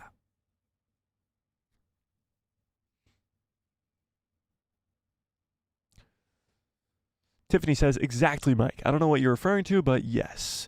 John says, I'm so sick of the people saying The Force Awakens is a copy of A New Hope. It's nothing like A New Hope, other than the Starkiller base and the droid with important information. Well, those two things are very important to the story, yes. It is very similar to A New Hope. It is a very different movie as a whole, with the characters involved, but it is very similar. Rey is a orphan on a desert planet. She gets thrown into this galaxy-wide battle. There is a planet-killing weapon, and there is a droid that has information that is very important to the story. So in those aspects, yes, it is a very similar story to A New Hope. But yes, I completely agree. You don't have Finn in A New Hope, or like any sort of character like Finn in A New Hope. But even Kylo is very different from Vader, and Snoke has a very similar feel to Palpatine, at least in the first movie. But it has a ton of similarities to A New Hope, and that's why people make that comparison all the time.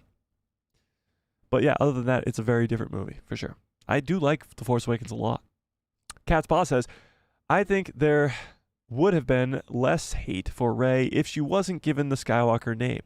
I think that's definitely something that fans like to latch onto and really shit on a lot, is the fact that she is Rey Skywalker. That's something that fans really, really dislike, and I completely get it. they didn't like the character before going into this third movie, and then at the end of the third movie they were like, well, let's give her the name Skywalker. Why not? Let's give this finishing blow to the Star Wars fandom. So yeah, a lot of fans like to really talk about that being a real reason as to why she shouldn't be called Skywalker. And that's why a lot of fans don't like her. And yes, I think a less hate would be thrown towards her if she wasn't given that name. By the way, we got 25 people in here. Let's go. Let's break some records today, people. And let's smash some likes on this video, please. 25. We haven't hit these types of numbers since Ahsoka. Ahsoka, we were breaking records all over the place, but this is pretty cool. I think actually we're going to be coming close to 7,000 subscribers today live on stream. So hopefully we can get to that 7,000 live. That would be awesome. We could celebrate together. Let's see. How close are we? How close are we? Oh, we still need 8 more subscribers. We can get 8 subscribers before the end of the stream, no? Guys, if you're in here and you haven't subscribed yet, what the fuck are you waiting for? First of all, respectively. Hit that subscribe. 8 subscribers. We can do it. We need 8 more. We're at 6,992. We can do it. Go log in on your other account. Hit subscribe. Go tell your brother, sister, mother's, dog's, neighbor's cat to subscribe. We can do it. We'll keep a look on it. Ah, shit, I just scrolled to the bottom. Come on. Where was I? Oh, It's Me says, who do you think will be the antagonist or the Sith in the new Rey movie? That's a good question. Let's open that up to the class. Who do you guys think is going to be the villain of the Rey movie? I think there's a few options here. I think you got Abeloth, of course, who's being set up in the Ahsoka show, which would be incredible. Abeloth would be so damn cool. I'd love to see Abeloth in live action, but also as a villain in the Rey movie. Abeloth is definitely a good one. Darth Krayt, I know a lot of fans really love Darth Krayt, and you could create a Obi-Wan season 2 around Darth Krayt before he turns into Darth Krayt. That would be awesome. Who else? There was always that rumor from last summer about Idris Elba. Do you guys remember this? Idris Elba was supposed to be in the Rey movie. I think this was just a rumor. I don't think this was real because the Rey movie was very much in its early days during the time of this announcement, so I don't think this was all that true. But it's possible that he could be a villain in it. Darth Talon would be a good one. Darth Maul is probably long dead. Darth Talon could be a good one, though. Yeah. Ian says, I like the idea of a Jedi Hunter as a villain. Ooh, in the Rey movie. That could be possible because there's been bounty hunters in the past that have had the ability to hunt Jedi. Some bounty hunters from the prequel trilogy were hunting Jedi at the time. Actually, Ochia Bastoon from the sequels was a back during the time of the Republic was a bounty hunter who hunted Jedi. Yeah. Ian says, I'm hoping that we get some promo after Percy Jackson finishes. It's pretty good, by the way. I haven't seen Percy Jackson. I don't know. Has anybody else watched that? But I have heard it's pretty good on Disney Plus right now. Yeah, maybe they're waiting for that. Maybe they're waiting for Percy Jackson to end to give us the trailer for the next show. Fearless says, I like The Force Awakens. I even like The Last Jedi. I just really hated the Rise of Skywalker. It's a movie I can't get over and I'll never watch again. Yeah, that seems to be a lot of fans. Yeah, that seems to be what a lot of fans really think about even The Last Jedi as well. But, yeah. John says, The Rise of Skywalker is the best one. There you go. Literally 2 contradicting reports right after each other.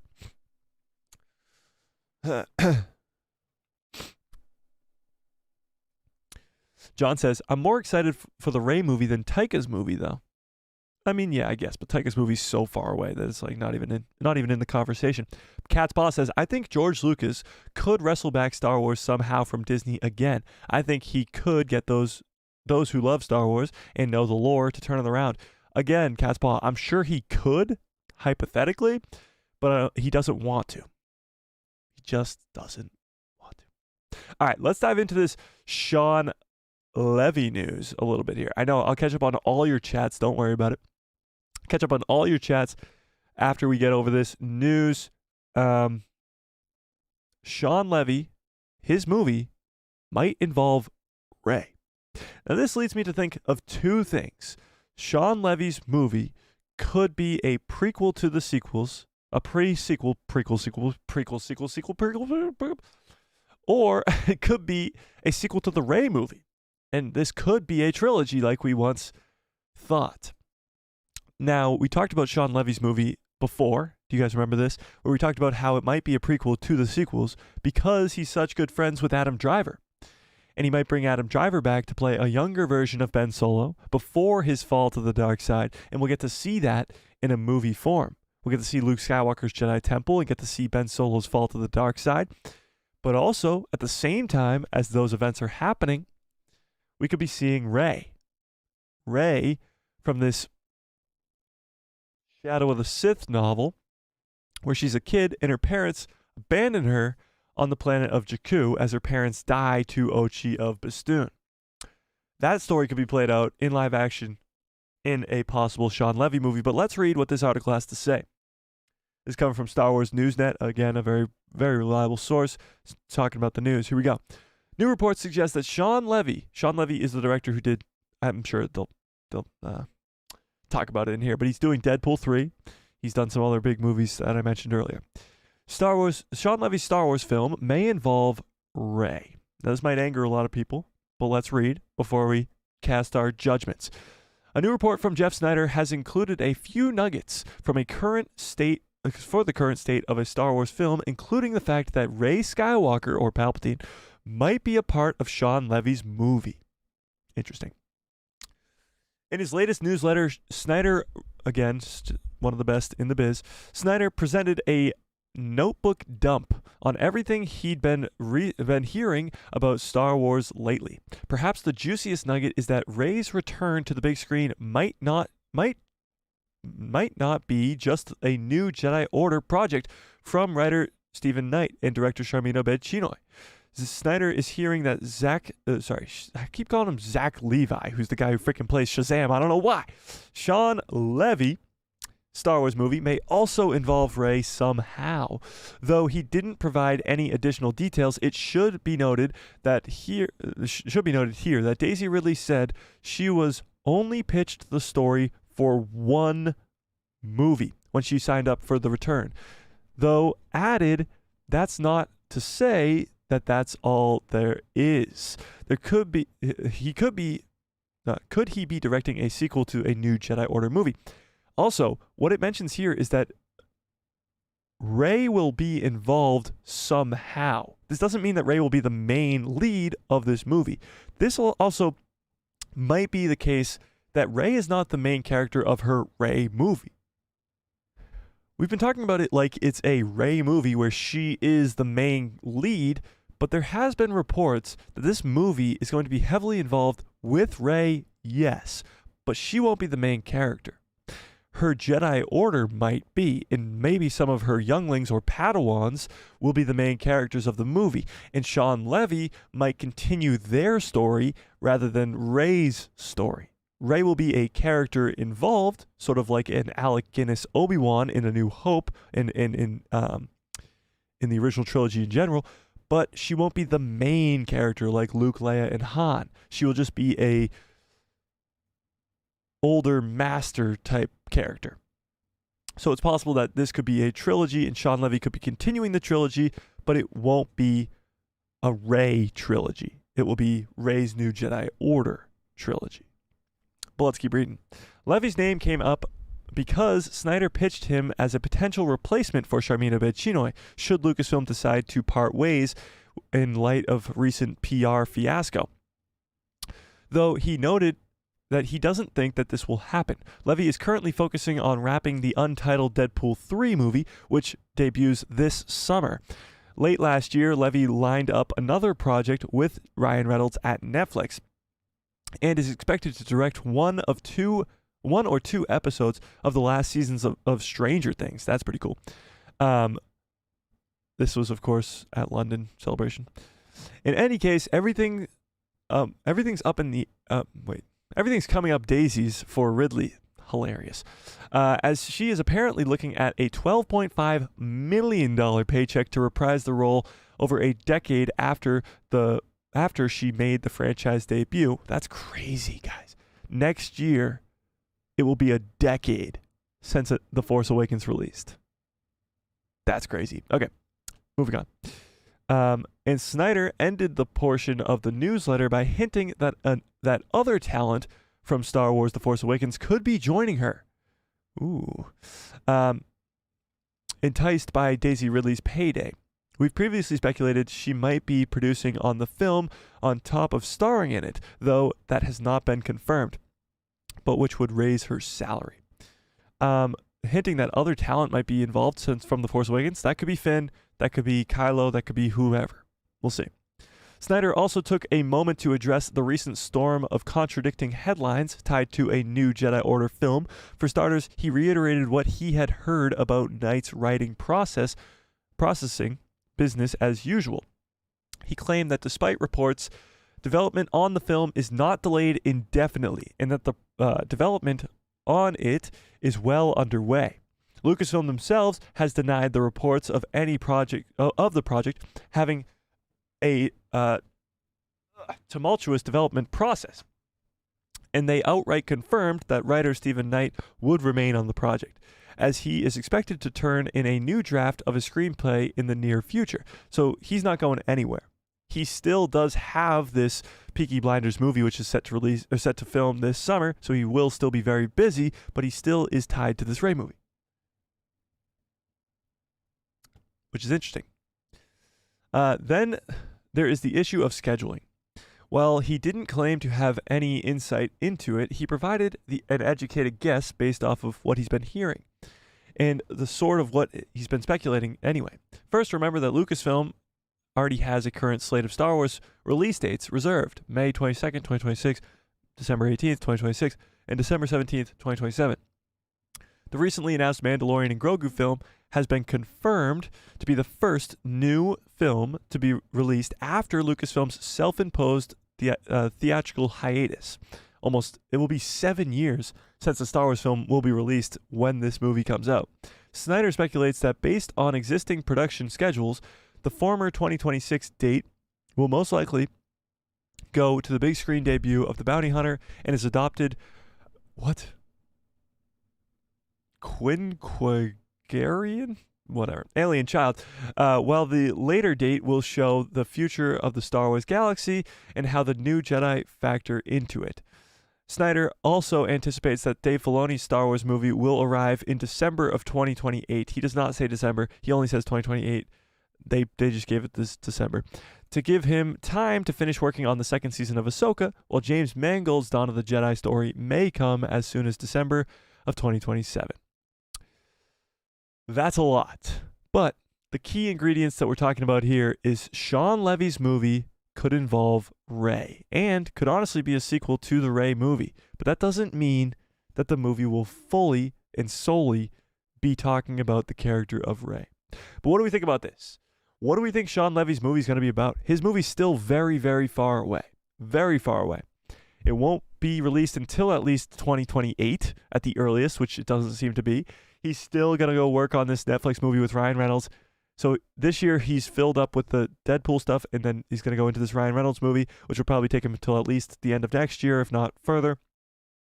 So now you're talking about he'll get to a Star Wars movie around 2026, around the time that the Rey movie is going to be finishing up and going into the movie theaters. So it's possible that it could be a sequel to that movie.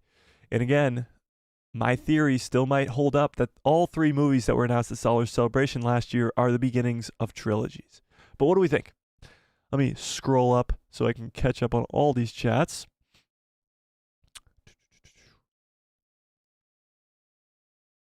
Let's see.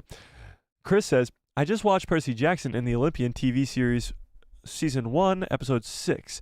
And Mark Hamill's character in that episode had a pretty cool scene with him that you should check out that episode. Really? Mark Hamill's in this show? That's pretty cool. I might have to check out this show. I've heard it's pretty good. John says, Rey doesn't have parents, though. Luke had an aunt and uncle. Yeah, no, I'm not saying that they're the exact same, but they're both orphans on the planet. Yeah.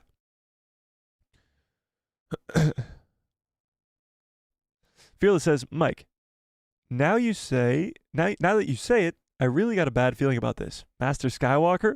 Yeah. Hopefully that's not the case. But again, this might not be a Rey movie. It might focus more on the next generation of Jedi, and Rey might just be there, and Finn might just be there. They might not be the main cast of this movie. Although, if you're getting paid $13 million, you might be the main character. Yeah. John says, when is Tales of the Jedi dropping? I don't know. We really don't have any release dates for this year. If I was to guess, I would say Tales would come out sometime in the summer. But again, that's just me guessing. We don't know. We really don't. Jason says, I think there are many things in the sequels that are bad, but there are also some things that are good. Like in the prequel trilogy, and even the original trilogy weren't perfect. A lot would disagree with you there. I think the original trilogy is perfect. But the prequels, you have to agree. The prequels, I think Revenge of the Sith is the best Star Wars movie ever. But the first two movies of that trilogy, although they are good, have their issues. And the sequel trilogy is just the reverse of that. I think The Force Awakens is good. It's not the best Star Wars movie of all time, but it is good. And the next two have their issues. Those issues are a lot bigger than Attack of the Clones and The Phantom Menace, but they do have similarities. Fearless says, I don't like that Rey is being a Skywalker also, but I am trying to get used to it, if that is a possibility for me. Yeah, I kind of am along the same lines. Yeah, who knows? We'll see. We'll find out. Ian says, I think I'll go and watch the sequels after this. Oh, after this stream? Okay, there you go. Skywalker Academy says, Darth Talon could be the villain of the Ahsoka series. I like that. John says, Abeloth is a fan... I just scrolled to the bottom. Fuck. Damn it. Okay, here we go. Abeloth is a fan theory I don't think the show explicitly hinted at. Oh, you don't think the show explicitly hinted at Abeloth? Oh, 100% it did. With the Mortis God statues alone, it did. But also, everything Balin sort of says is hinting at Abeloth. It is hinting more towards just a Force God, but that Force God is most likely Abeloth. Yeah, because the Mortis Gods are all dead. In canon Star Wars, the son, the daughter, and the father we all see die on screen. So, it very much is alluding to Abeloth. And it's not just a fan theory. It does have evidence to back it. Ian says, I like the idea of Jedi hunters. Oh, I already said this, but I'm going to read it again. As the villain of the Rey movie. Ordinary people who don't want the Jedi to come back. That's actually not a terrible idea, because Jedi hunters, like I said, existed before. But a lot of people probably don't want the Jedi to come back, because where there's Jedi, there's Sith. And a lot of people might see that as, if we don't let the Jedi come back, then the Sith won't come back either. In the same way that they know that Darth Vader was Anakin probably by now, then they know that a Jedi can go dark side, and a dark side user can take over the entire galaxy like Darth Vader did. So I'm sure you're probably right. A lot of normie people in the Star Wars galaxy, a lot of normies in the Star Wars galaxy probably won't want the return of the Jedi. That's a good point. That's a very good point. Cappy, what's up, Cappy? Says, a High Republic Jedi turned to the dark side as villain. A High Republic Jedi wouldn't survive that long. That's like 100 years. I mean, maybe, but I doubt it. And I'm sure that's just a joke, but much love.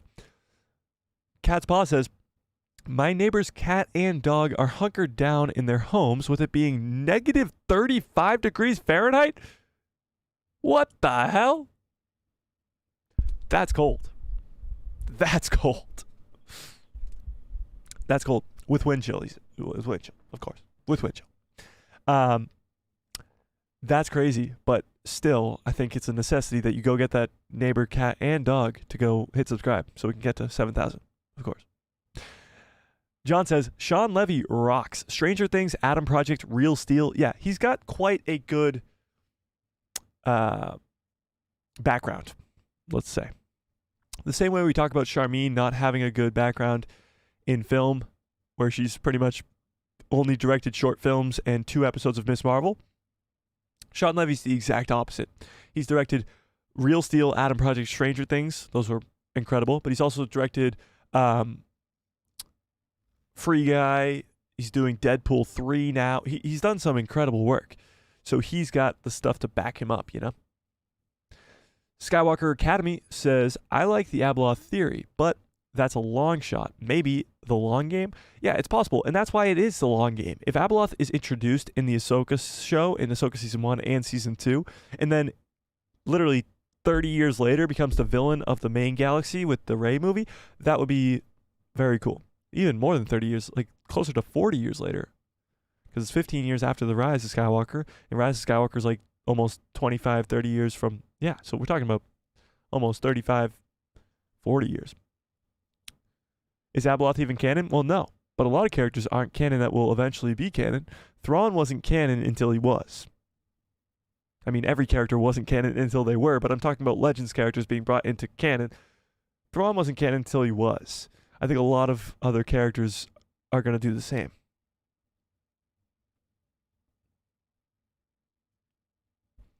Fearless says, didn't we have that in Jedi Survivor? The one-armed guy? I forgot his name. Yeah, Dagan.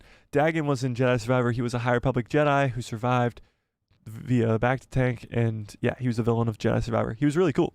I love that guy. Skywalker Academy says, technically, no, Abeloth is not canon. Yet. Yeah, exactly. Not yet. I'd rather it be the son himself, played by Sam Witwer. That would be cool, but again, we've seen the son die on screen, so that would be very tough to do. Skywalker Academy says, I like the idea in that sense. I'd like to know the story behind the choice though. I don't know what you're referring to, but yes. Cat's Paw says, I thought they gave up on Taika Waititi's Star Wars movie. I would not want him to make one anyway after the last Thor film fiasco. I understand that, but again, it's recency bias.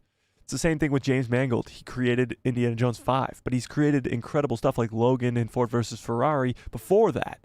So he is still probably going to make Dawn of the Jedi, and it's still probably going to be really, really good. Just because Indiana Jones 5 wasn't the greatest doesn't mean he's a bad creative or bad director or writer. Taika's kind of the same situation. It's a little bit different because he's so whacked, but he still created Thor Ragnarok. He still created The Mandalorians episodes, season 1, episode 5, I think. I don't know. Somebody check me on that. But he did episodes of The Mandalorian. He is the voice of IG-88. He has experience with Star Wars. And that's what excites me about Taika Waititi, especially because somebody will be over his shoulder, and that somebody is Dave Filoni. Yeah. But again, Taika Waititi's movie is nowhere close to being ready. It's nowhere close to being anywhere close to being ready. So, yeah. Cat's Paw says, Ben Solo movie. It's possible that Sean Levy's movie is still a prequel to the sequels.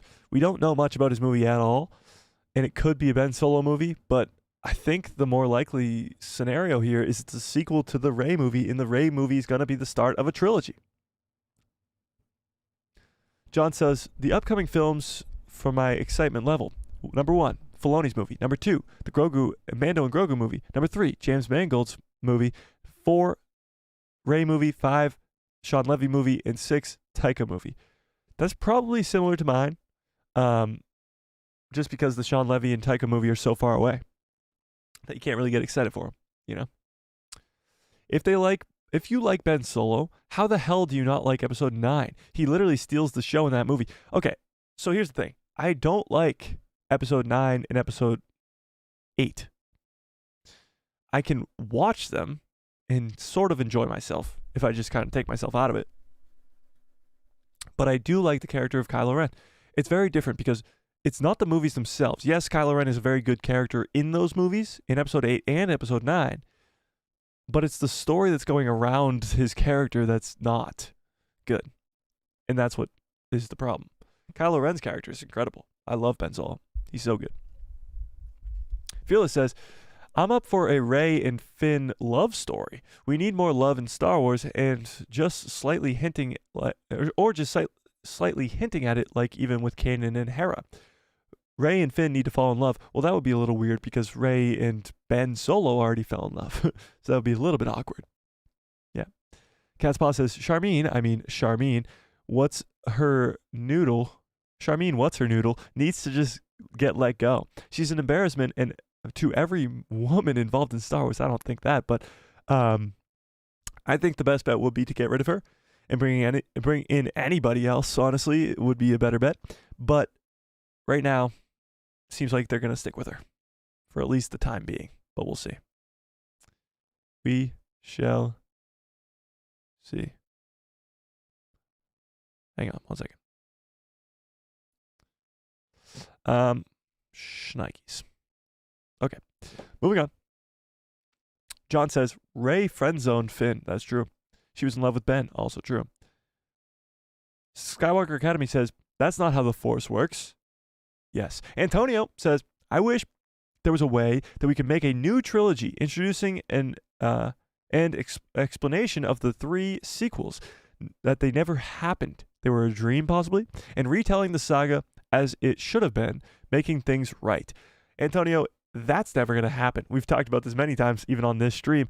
The sequels will never be retconned. However, you can have a Mandoverse trilogy that will involve Thrawn as the heir to the Empire, very similar to the heir to the Empire in Legends. As you said, telling the saga as it should have been. That might be what you're referring to. Giving Luke, Leia, and Han the story that they deserve, and really rounding off this Mandoverse era. That's a possibility. But to retcon the sequels is not going to happen. The retcon the sequels things is absolutely insane when you think that that literally the second Star Wars movie on the slate right now is an extension of the sequel trilogy. Jason says, I don't see a romance between Finn and Rey. They're just friends, in my opinion. Yeah, I agree with that. Yeah. I agree. Chris says, when do you think the Star Wars What If series will be released, if it is happening? I actually don't think it's happening, but I mean, I don't know. If it was to happen, I don't think it's anywhere like far along at all. So not for a while. Not for a while.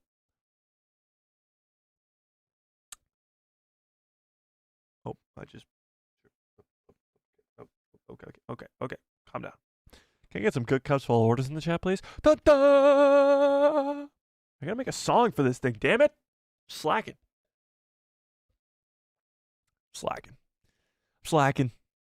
I best have 20. We got 20 people watching right now. I best have 20 good cups full orders in the chat. 20. 20. All right, where was I? Technically, the daughter lives through Ahsoka. That's a good point. That is a good point. Technically, the daughter does live through Ahsoka. Yeah. Cat's Paw says, Ben Solo needs his storyline told before the prequels. I think you mean the sequels. I would rather watch his rise of Kylo Ren than in the Rey movie. I do agree with that. I think the best option would be to do a sequel movie with Ben Solo, his fall to the dark side, or the rise of Kylo Ren, whatever you want to call it. But I don't know if that's the route they're going to go. I don't know. I just don't know.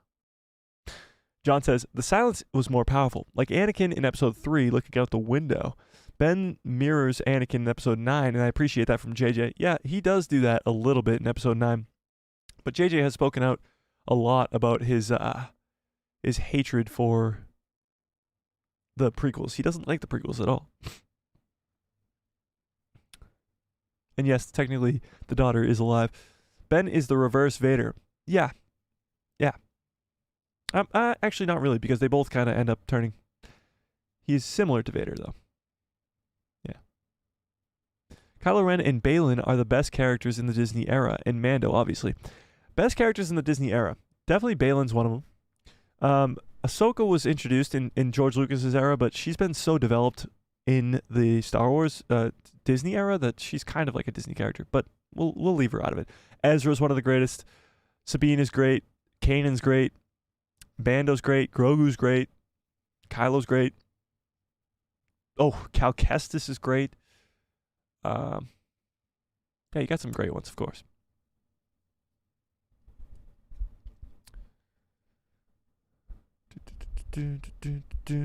Cappy says, Abeloth is Snoke. That's why she wears a bathrobe like a stay-at-home mom. What?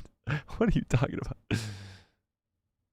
Snoke is Moff Gideon theory? No, thanks. The thing with Snoke is he can't really be a character from before because he's like a giant in the sequel trilogy, and he looks so weird and disfigured. He can't really be a character from before because there's no real giants in Star Wars. Anthony says, well, Mike, if the Rey movie is a start of a new trilogy, it would be one I won't be seeing for reasons you already know. Perhaps the Mandoverse movies are going to be my Star Wars audience. Well, Anthony, you're going in already with the mindset of this being a disaster, when it could possibly not be. Maybe Rey's not even the main character, and it's her new Jedi Order that is. And we get to see a trilogy of this new Jedi Order and how the new Jedi work, and possibly a new threat, possibly Abeloth, possibly somebody else, whoever. We don't know. But you're going in already with a closed mind. Skywalker Academy says Abeloth is theoretically in Solo a Star Wars story. She drank from the fountain of knowledge and bathed in the pool of power based off of legends. The construction of the daughter and the Jedi, and they imprisoned her on Kessel. In the Kessel? Wait, what? They imprisoned her in the Kessel? Did they imprison her? I forget where they imprisoned her in Legends, but is it there? Hang on. Skywalker, you might be onto something.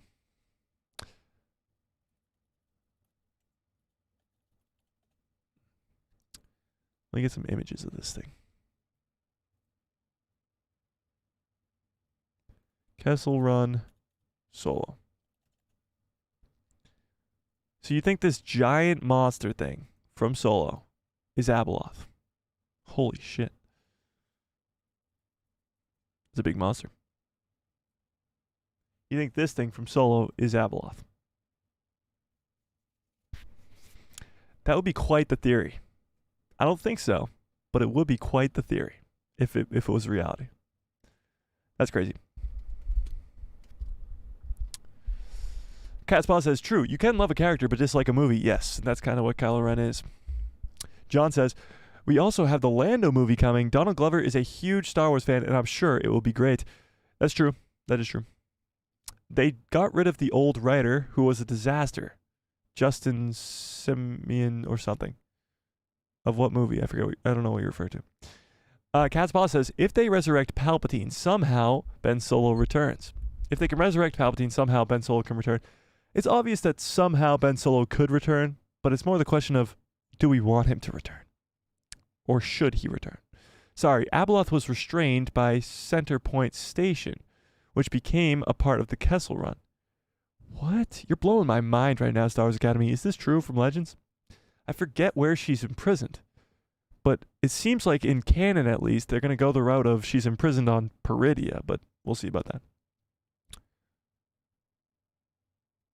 John says, no, Palpatine came back because it was hinted at in the prequels that he knew how to cheat death from his own master.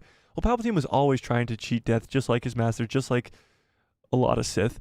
But, yeah, so it makes sense that he did come back. It's more the execution of how they brought him back is what we don't like, you know? Yeah, I know. Yeah, I know. Cappy says, didn't Finn have a girlfriend called Rose? Maybe Finn can cheat on Rey for the culture. Oh my god. Yeah, I don't know how that whole Finn and Rose thing's going to end up. We'll see. Crosshair is great. Crosshair is a great Star Wars character, Disney Star Wars too. Didn't even think of that. That was just a grasping at straws storyline to bring back Palpatine in the sequels. I think if it was planned from the beginning, it would have been a lot better. Again, it was kind of grasping at the end, but Palpatine always kind of returned in Legends, and bringing him back in canon makes sense. It's just how they did it. John says, have you seen the making of Episode 9 documentary? I think you will benefit from it. I don't know if I have, actually. I don't think I have. Abeloth is imprisoned in the Maw, a cluster of black holes next to Kessel. Interesting. The monster does have her smile like her. That is fascinating. Yeah, it does. I don't know. That's interesting. It's called The Skywalker Legacy on Disney+. Oh, maybe I did watch it then. If I haven't, though, I'll watch it. Yeah. I'll watch it. The Rey movie has no pull on me either. Unless they find some way to hashtag bring back Ben Solo, the real Skywalker, I will not be seeing a Palpatine saga. I don't know. Well, I guess we'll have to wait and see. Maggie, what's up? John says, it will give you the truth of how the movie was made and not the people on YouTube theorizing. I enjoyed it. I'll definitely check that out. I think I might have watched it a long time ago, but we'll see. Skywalker Academy says, I thought Palpatine's return was more about how they didn't explain how he was returned. People wanted the details. Yeah. I mean, Palpatine's return was something that always happened in the Legends. Happening in canon is not the problem. It's how they executed it. Yeah. Tech is not dead. Tech is dead. Interesting. Tech is the no tech. That's the Dark Trooper. What? That's no tech. That's the Dark Trooper. Oh, interesting. That would be kind of cool. Yeah. What do you guys think? Is Tech dead? I think he is. John says, just want to say this is a great channel, Mike. You're awesome. Well, John, I appreciate that. That's very nice of you to say. Warms my heart. I appreciate that. This is a very fun channel. I have a lot of fun doing this every single Tuesday, Thursday, and oh my God, we're up to 6,997. 3 more subscribers to get to 7,000. Can we do it live? Can we do it live? 3 more subscribers. Can we do it? Can we do it? But I do appreciate that, John. I really do. We try to make it a very fun, positive environment around here. We try. We try our best. All right, let's dive into this other article about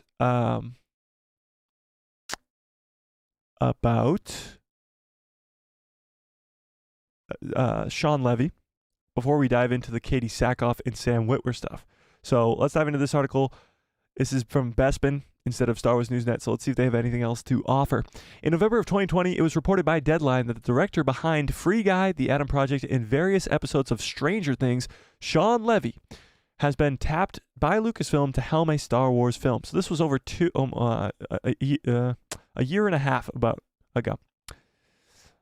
In the months that followed, Levy confirmed the news various times that he was developing an untitled Star Wars movie, though the director's immediate attention was given to Deadpool 3 at the time, which he's been shooting ever since the summer. However, no details have ever sprung up in regards to what that film would be about and when fans would expect to see this project. All we know is that according to Levy, Kathleen Kennedy, the president of Lucasfilm, wanted a Sean Levy Star Wars movie and pointed towards the aforementioned Free Guy and Adam project. Today, however, we got a bit of an update as to what or more so who the Levy film would focus on, courtesy of Jeff Snyder and his whatever. Let's see if they go into anything else.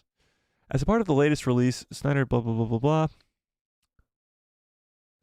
Again, Snyder isn't definitely saying that Daisy Ridley is a part of Sean Levy's film, but that she might be from what he's been hearing. We don't know in what capacity Rey would feature, whether it would be in a leading role that follows up on Charmin obaid-chinoy's film as a sequel that would see Rey's construction of the new Jedi Order, or if it would be more in a supporting capacity.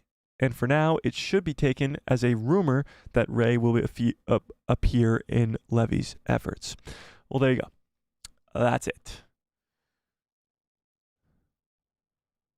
Take it with a giant grain of salt. It is still a very fresh and new rumor. Yeah. Tech is not dead. Well, that's my story I'm sticking to. We'll see in season 3, I guess. Fearless says, agree. That's why I try to watch every stream. I appreciate that, Fearless. John says, Sean Levy's a great choice. He really is. He's a great director, and I can't wait to see what he does with this movie. Yeah. Cabby says, Luke Skywalker said to Kylo Ren, see you around, kid. Kylo dies without seeing Luke again. Ooh, they need to fix that and bring him back. Otherwise, Star Wars is lying.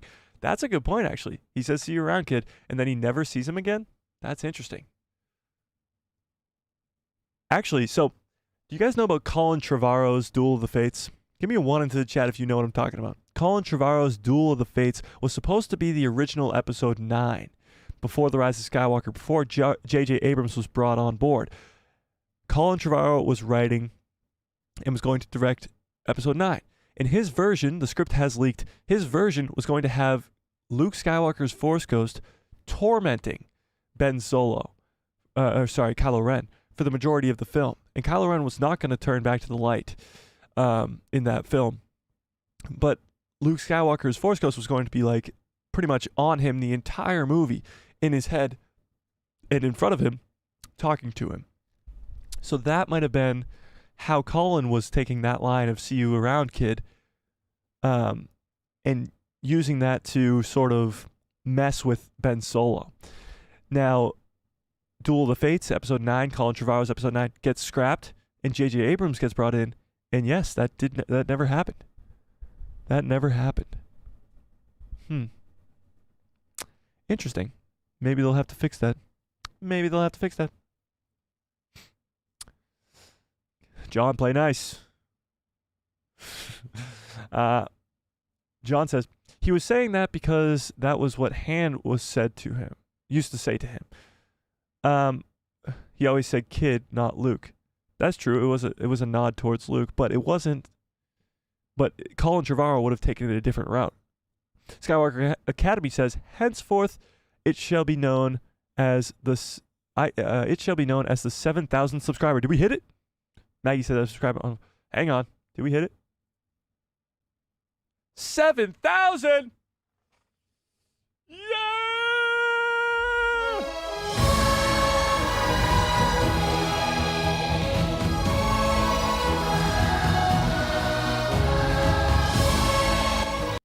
Yes! We did it! That's just a fist bump. Everybody fist bump me. Fist bump me. High five. High five. 7,000! We did it. We did it!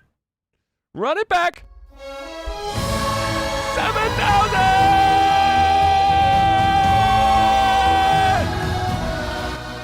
Yes! Yes! Yes! Yes! Yes! Yes! We did it. 7,000 subscribers. Woo! Can we get to 8,000 before the end of this stream? Can we get to 8,000 before the end? Woo! 7,000. That's awesome.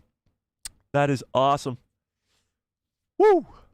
That's very cool. 7,000 subscribers. That's crazy. On the road to 10,000. Just kidding. On the road to 8,000, then 9,000, then 10,000, then 1 million. That's awesome. I appreciate all you guys for hitting that subscribe. It is quite an honor. I really do feel honored. I did not prepare a speech. Oh, wait. Yes, I did.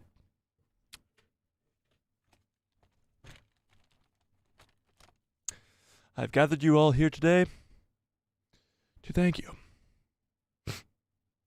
Really is a very, very emotional time.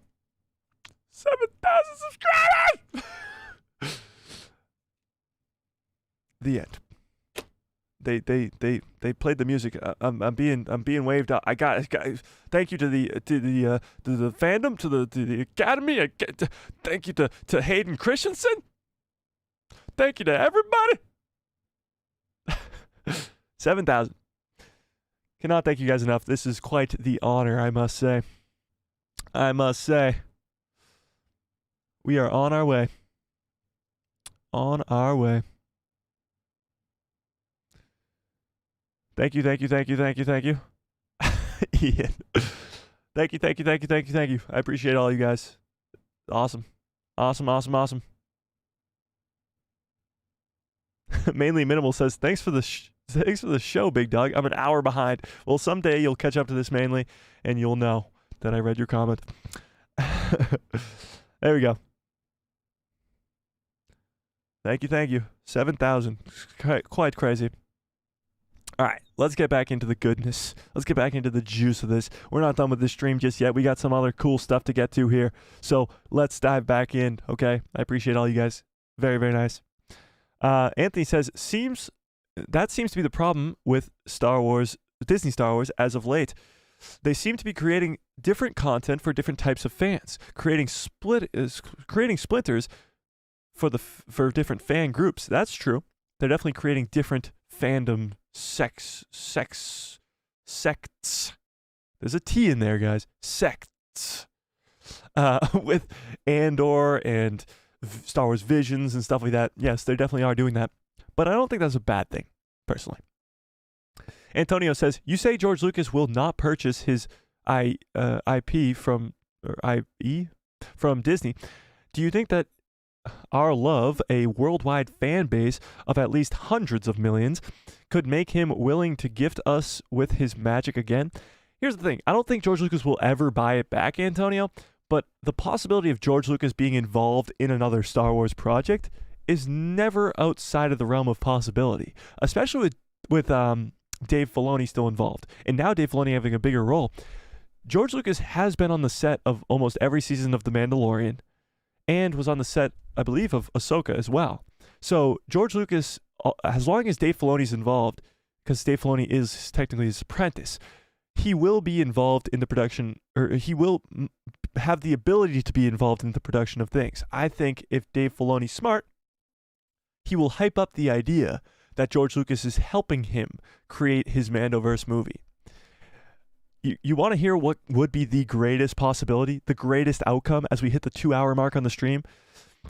The greatest possible outcome would be Jon Favreau directs the first Mandoverse trilogy movie, Dave Filoni directs the second one, and then you have a trio direct the third one.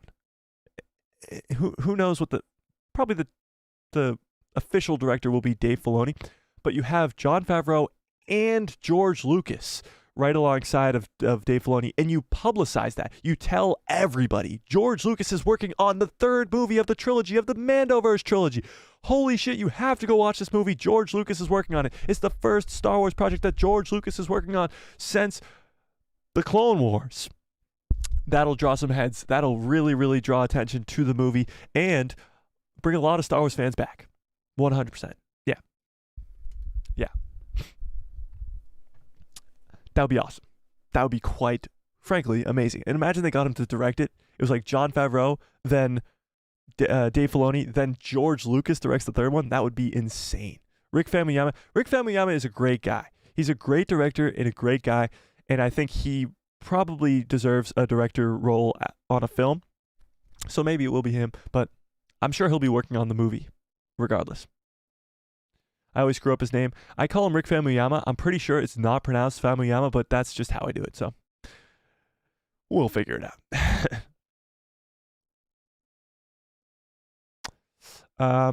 Cappy says 7K is more Jedi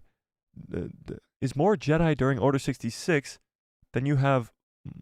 Wait, what? So you have more followers than Jedi? Now there was tens of thousands of Jedi, I think, during Order 66, but I could be wrong.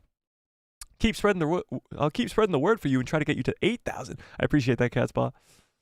John says, will Cy Snoodles ever come back? Who's that again? I know I've definitely heard the name before. Cy Snoodles. Oh, he's in the Max Rebo. Oh, yes, the girl from Jabba the Hutt's palace. I mean, maybe they'll throw her in there in like an animated show or something. Who knows?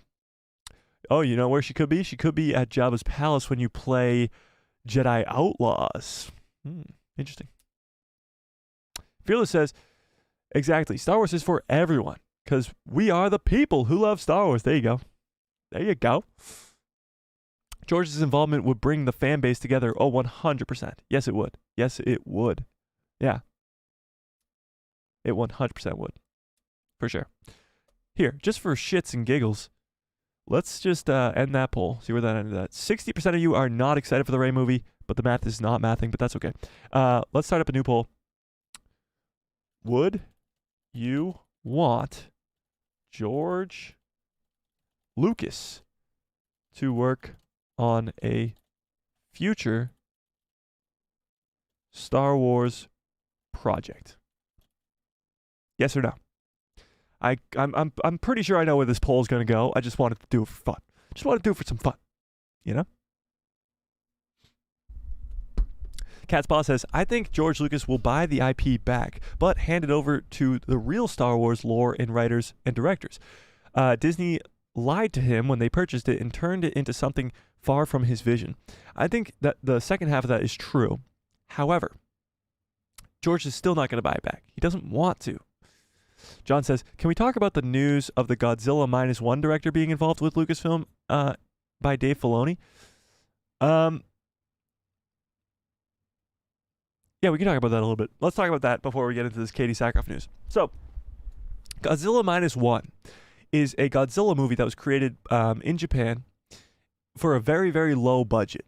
something like 15 million or something, which is extremely low. Like movies now are getting made for 250 million. This is fraction of percentage of that. And it's an incredible movie. The CGI is really good, even though it's very low budget, because the people working on it really loved to work on it. And it was so good that it was originally only released in Japan. It then was brought to America, where it succeeded very muchly. And now it's being brought back in black and white and being released again in black and white. But all this to say, Dave Filoni saw the success of this movie, saw how it was done successfully, and called the director of that movie with the interest of getting him to work on a Star Wars movie, brought him to Lucasfilm, and they had a screening of Godzilla -1 with a bunch of producers and stuff, pretty much to say, look at what this guy did, how he did it, and how successful it is when it didn't cost a lot of money. It's a passion project, and that's what Star Wars is supposed to be. And he was pretty much showing the people around, again, Dave Filoni now having this higher position, has the ability to do stuff like this. So he's pretty much showing the people around him, this is how we are supposed to do things, while also possibly giving this guy a new job as a director at Star Wars. That's a pretty good thing, and I hope that becomes a reality. But I guess we'll just have to wait and see.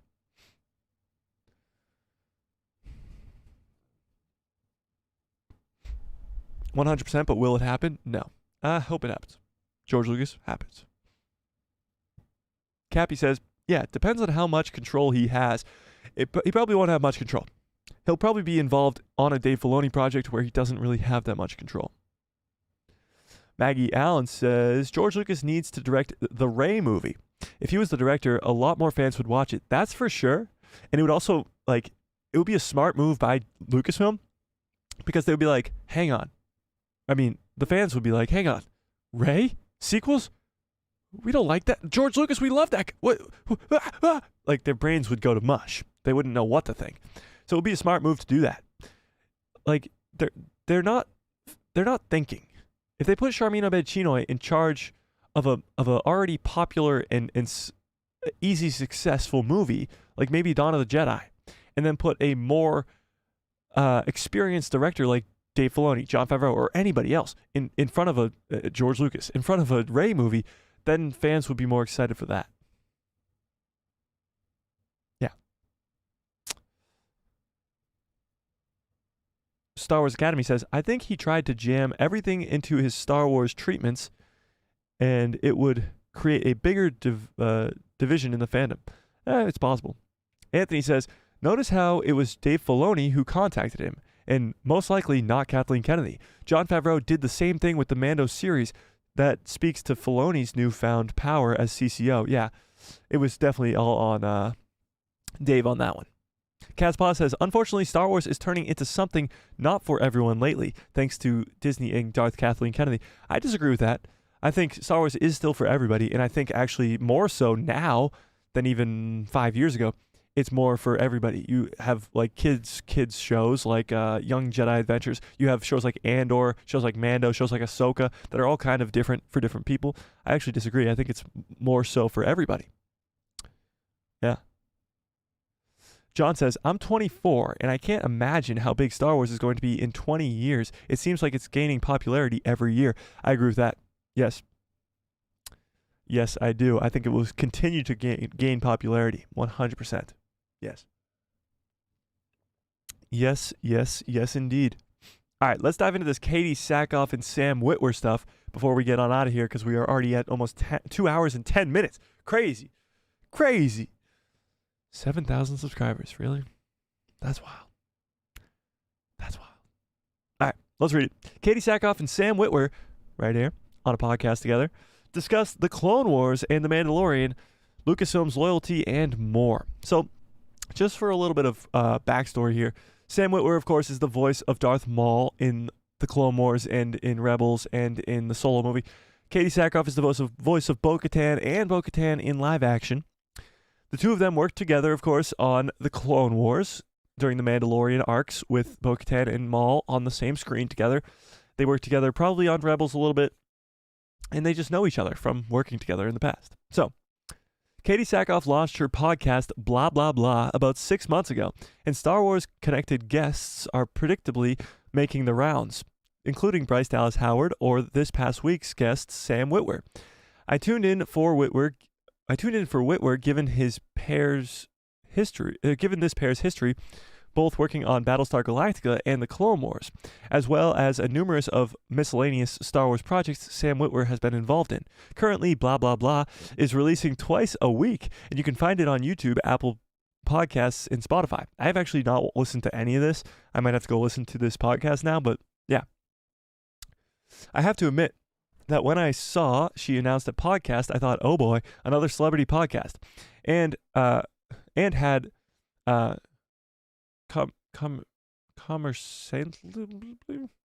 English sucks. Low expectations. I've only listened to the one episode with Witwer, but it was pretty interesting, and I even laughed out loud a few times. Katie Sackhoff is charming, kind, and skilled at keeping a conversation moving. And notably for us Star Wars fans, there are a couple small anecdotes that bear mentioning. Check these out below. So this is what happened below. Speaking about the nerves she felt taking up so much of the narrative on Mandalorian Season 3, Sackhoff commented, of course, because Bo-Katan became a main character in that season, I was so intimidated by the amount of work that I had and the amount of story that was given to me, and the faith that they had in me. I had said this many times to Favreau. He held my hand throughout the season. I got pep talks all the time. He was amazing the entire time. He was like, you were right for this role the moment you were hired. Just do what you do as Bo. You know the character better than anyone else. Just do that. He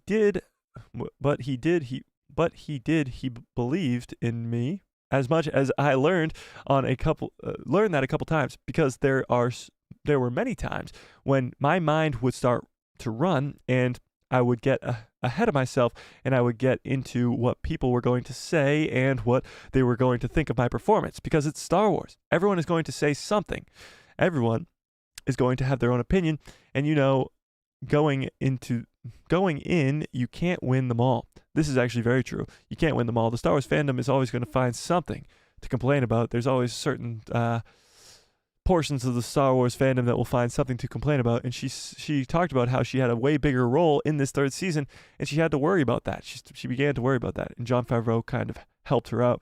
Sam Witwer shared a story that gives a noteworthy glimpse into the behind-the-scenes work that goes into animated or perhaps video game projects. He's not specific on what he was working on here. I think this story is a helpful reminder about the amount of passion and effort that goes into each and every project, and the deadline and other internal pressures staff often faces when completing their parts. So let's talk about Sam Witwer a second here. Sam Witwer's worked on so many different Star Wars projects. He was the voice and, of course, the role of Starkiller in The Force Unleashed. He was, of course, Darth Maul in the Clone Wars and Rebels and all that stuff. But he's been the voice of many different characters in video games and in shows alike. So this is what he said. Whenever I watch people like Dave Filoni and David Collins, he had to just started working at Lucasfilm Ranch on the TV shows, and he's talking about Dave Filoni, talking about Clone Wars. And there was a moment when a pilot needed to do something with a starfighter. It was this moment where characters were getting fired on, and he was flying his starfighter, and he does something like shifting,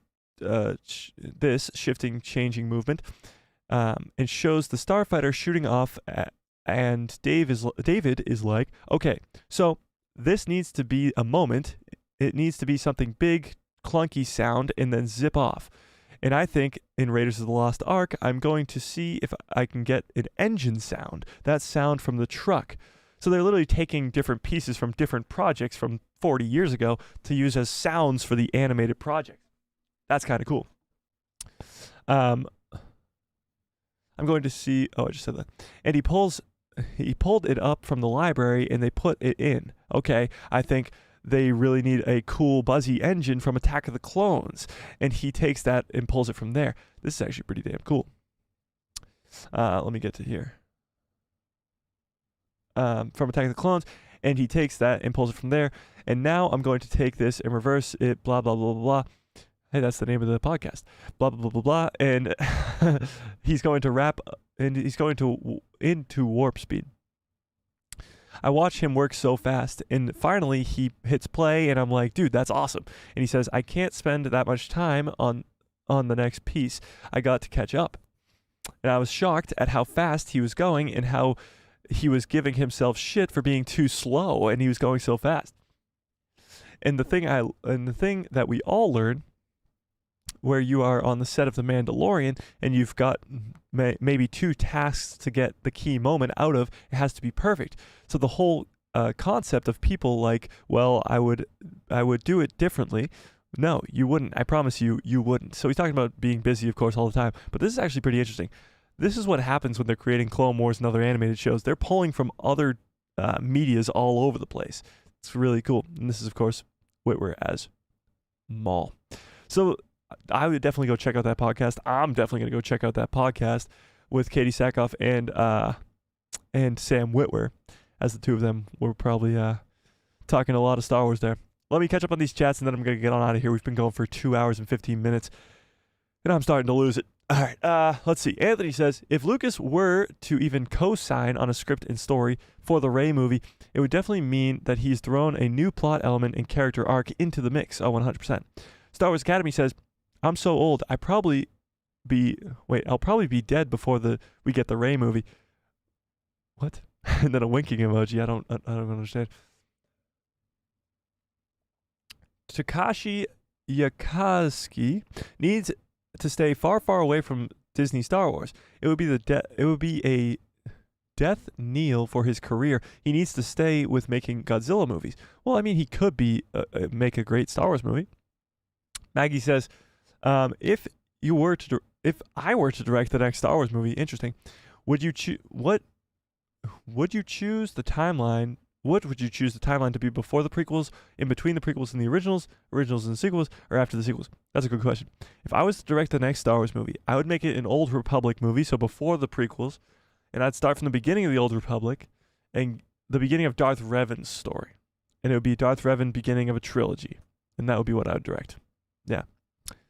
Ian says, I would really love Sam Witwer to feature in live action. Me too.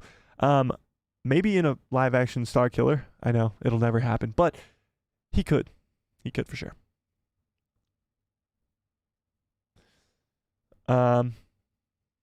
Antonio says, thank you for your dedication. Thank you for not falling into the infinite pit of political correctness and wokeness. I appreciate that, Anthony. That's what we strive to do here on this channel, is to stay away from that stuff as much as possible. And the goal here, and the reason that we've just hit 7,000 subscribers, is to give the fandom what they deserve. And that's a better place to exist as a Star Wars fandom that isn't full of hatred and isn't full of wokeness and isn't full of political correctness and all this other stuff. We're talking about Star Wars. It's Star Wars first. And that's kind of what we're trying to do here, and be positive about it as well on the same page. Yeah. Who's Darth Revan? If I was to cast it? Ooh, interesting. I don't know. I'm not really good at casting. I'd leave that up to my casting directors. But I love the hearts, guys. I do appreciate that a lot. Who would I cast as Darth Revan? I would love to say Keanu Reeves, but he's too old because I want to start with a younger version of Revan. So if you can find an actor who looks exactly like Keanu, it would be him, but a younger version. Yeah. Yeah. All right. Well, 94%. So somebody's messing with me. Somebody's messing with me. Said that they didn't want this George Lucas movie, which is crazy. Catspaw says a live action Darth Revan or a live action Star Killer for Sam. Yeah, Darth Revan would be sick, and Star Killer, of course, as well. But 95% of you guys do think that George Lucas, or you would want him too. Yeah. Oh, Maggie says, who is the Darth Revan character? So Darth Revan's a character from the Old Republic. The Old Republic is Legends right now, but it will eventually be canon. Actually, I believe it is canon in some aspects. But Darth Revan is in canon, I think, due to Episode 9, actually. But Revan is a Jedi who falls to the dark side, very similar to Anakin, but he's one of the most powerful beings with the Force ever, and he's a very, very cool character. He's a very iconic mask and purple lightsaber and all this. he's a very cool character. And the Old Republic is full of very cool characters. So that's why I would go there first. Yeah. Keanu is CGI? No, I wouldn't do that. I'd get a younger actor first. Yeah. All right, I'm going to get on out of here. 2 hours and 20 minutes is one of our longest streams ever, I think, other than our, of course, playthroughs of Jedi Survivor.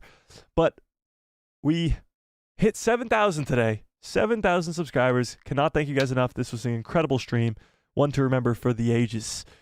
And yeah, I cannot thank you guys enough. Smash a like on this video if you liked it. Of course, spread the word. This is the best Star Wars community out there, I believe at least. And 7,000 is just the tip of the iceberg. We're just getting started, ladies and gentlemen. So join that Discord in the description below. Become a member if you want, if you can, all that stuff. And yeah, hit that subscribe, hit that like, hit that bell so you get notified every time I post a video.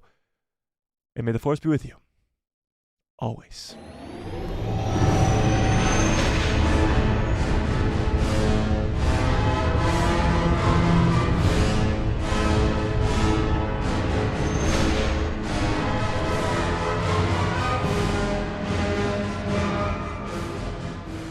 Oh yeah. What a great stream. What a great show. 7,000 subscribers. Never thought we'd make it, but we did. This was an awesome stream. The one to definitely remember for a long, long time. Next up, 8,000 subscribers. Oh yeah. Not just kidding. Next up is 7,001, and then 7,002, then 7,003. Oh yeah. Salty Texas Ranger getting in here late. I appreciate it. All right. I hope you have a great rest of your evening. A great rest of your lives. And good night, everybody.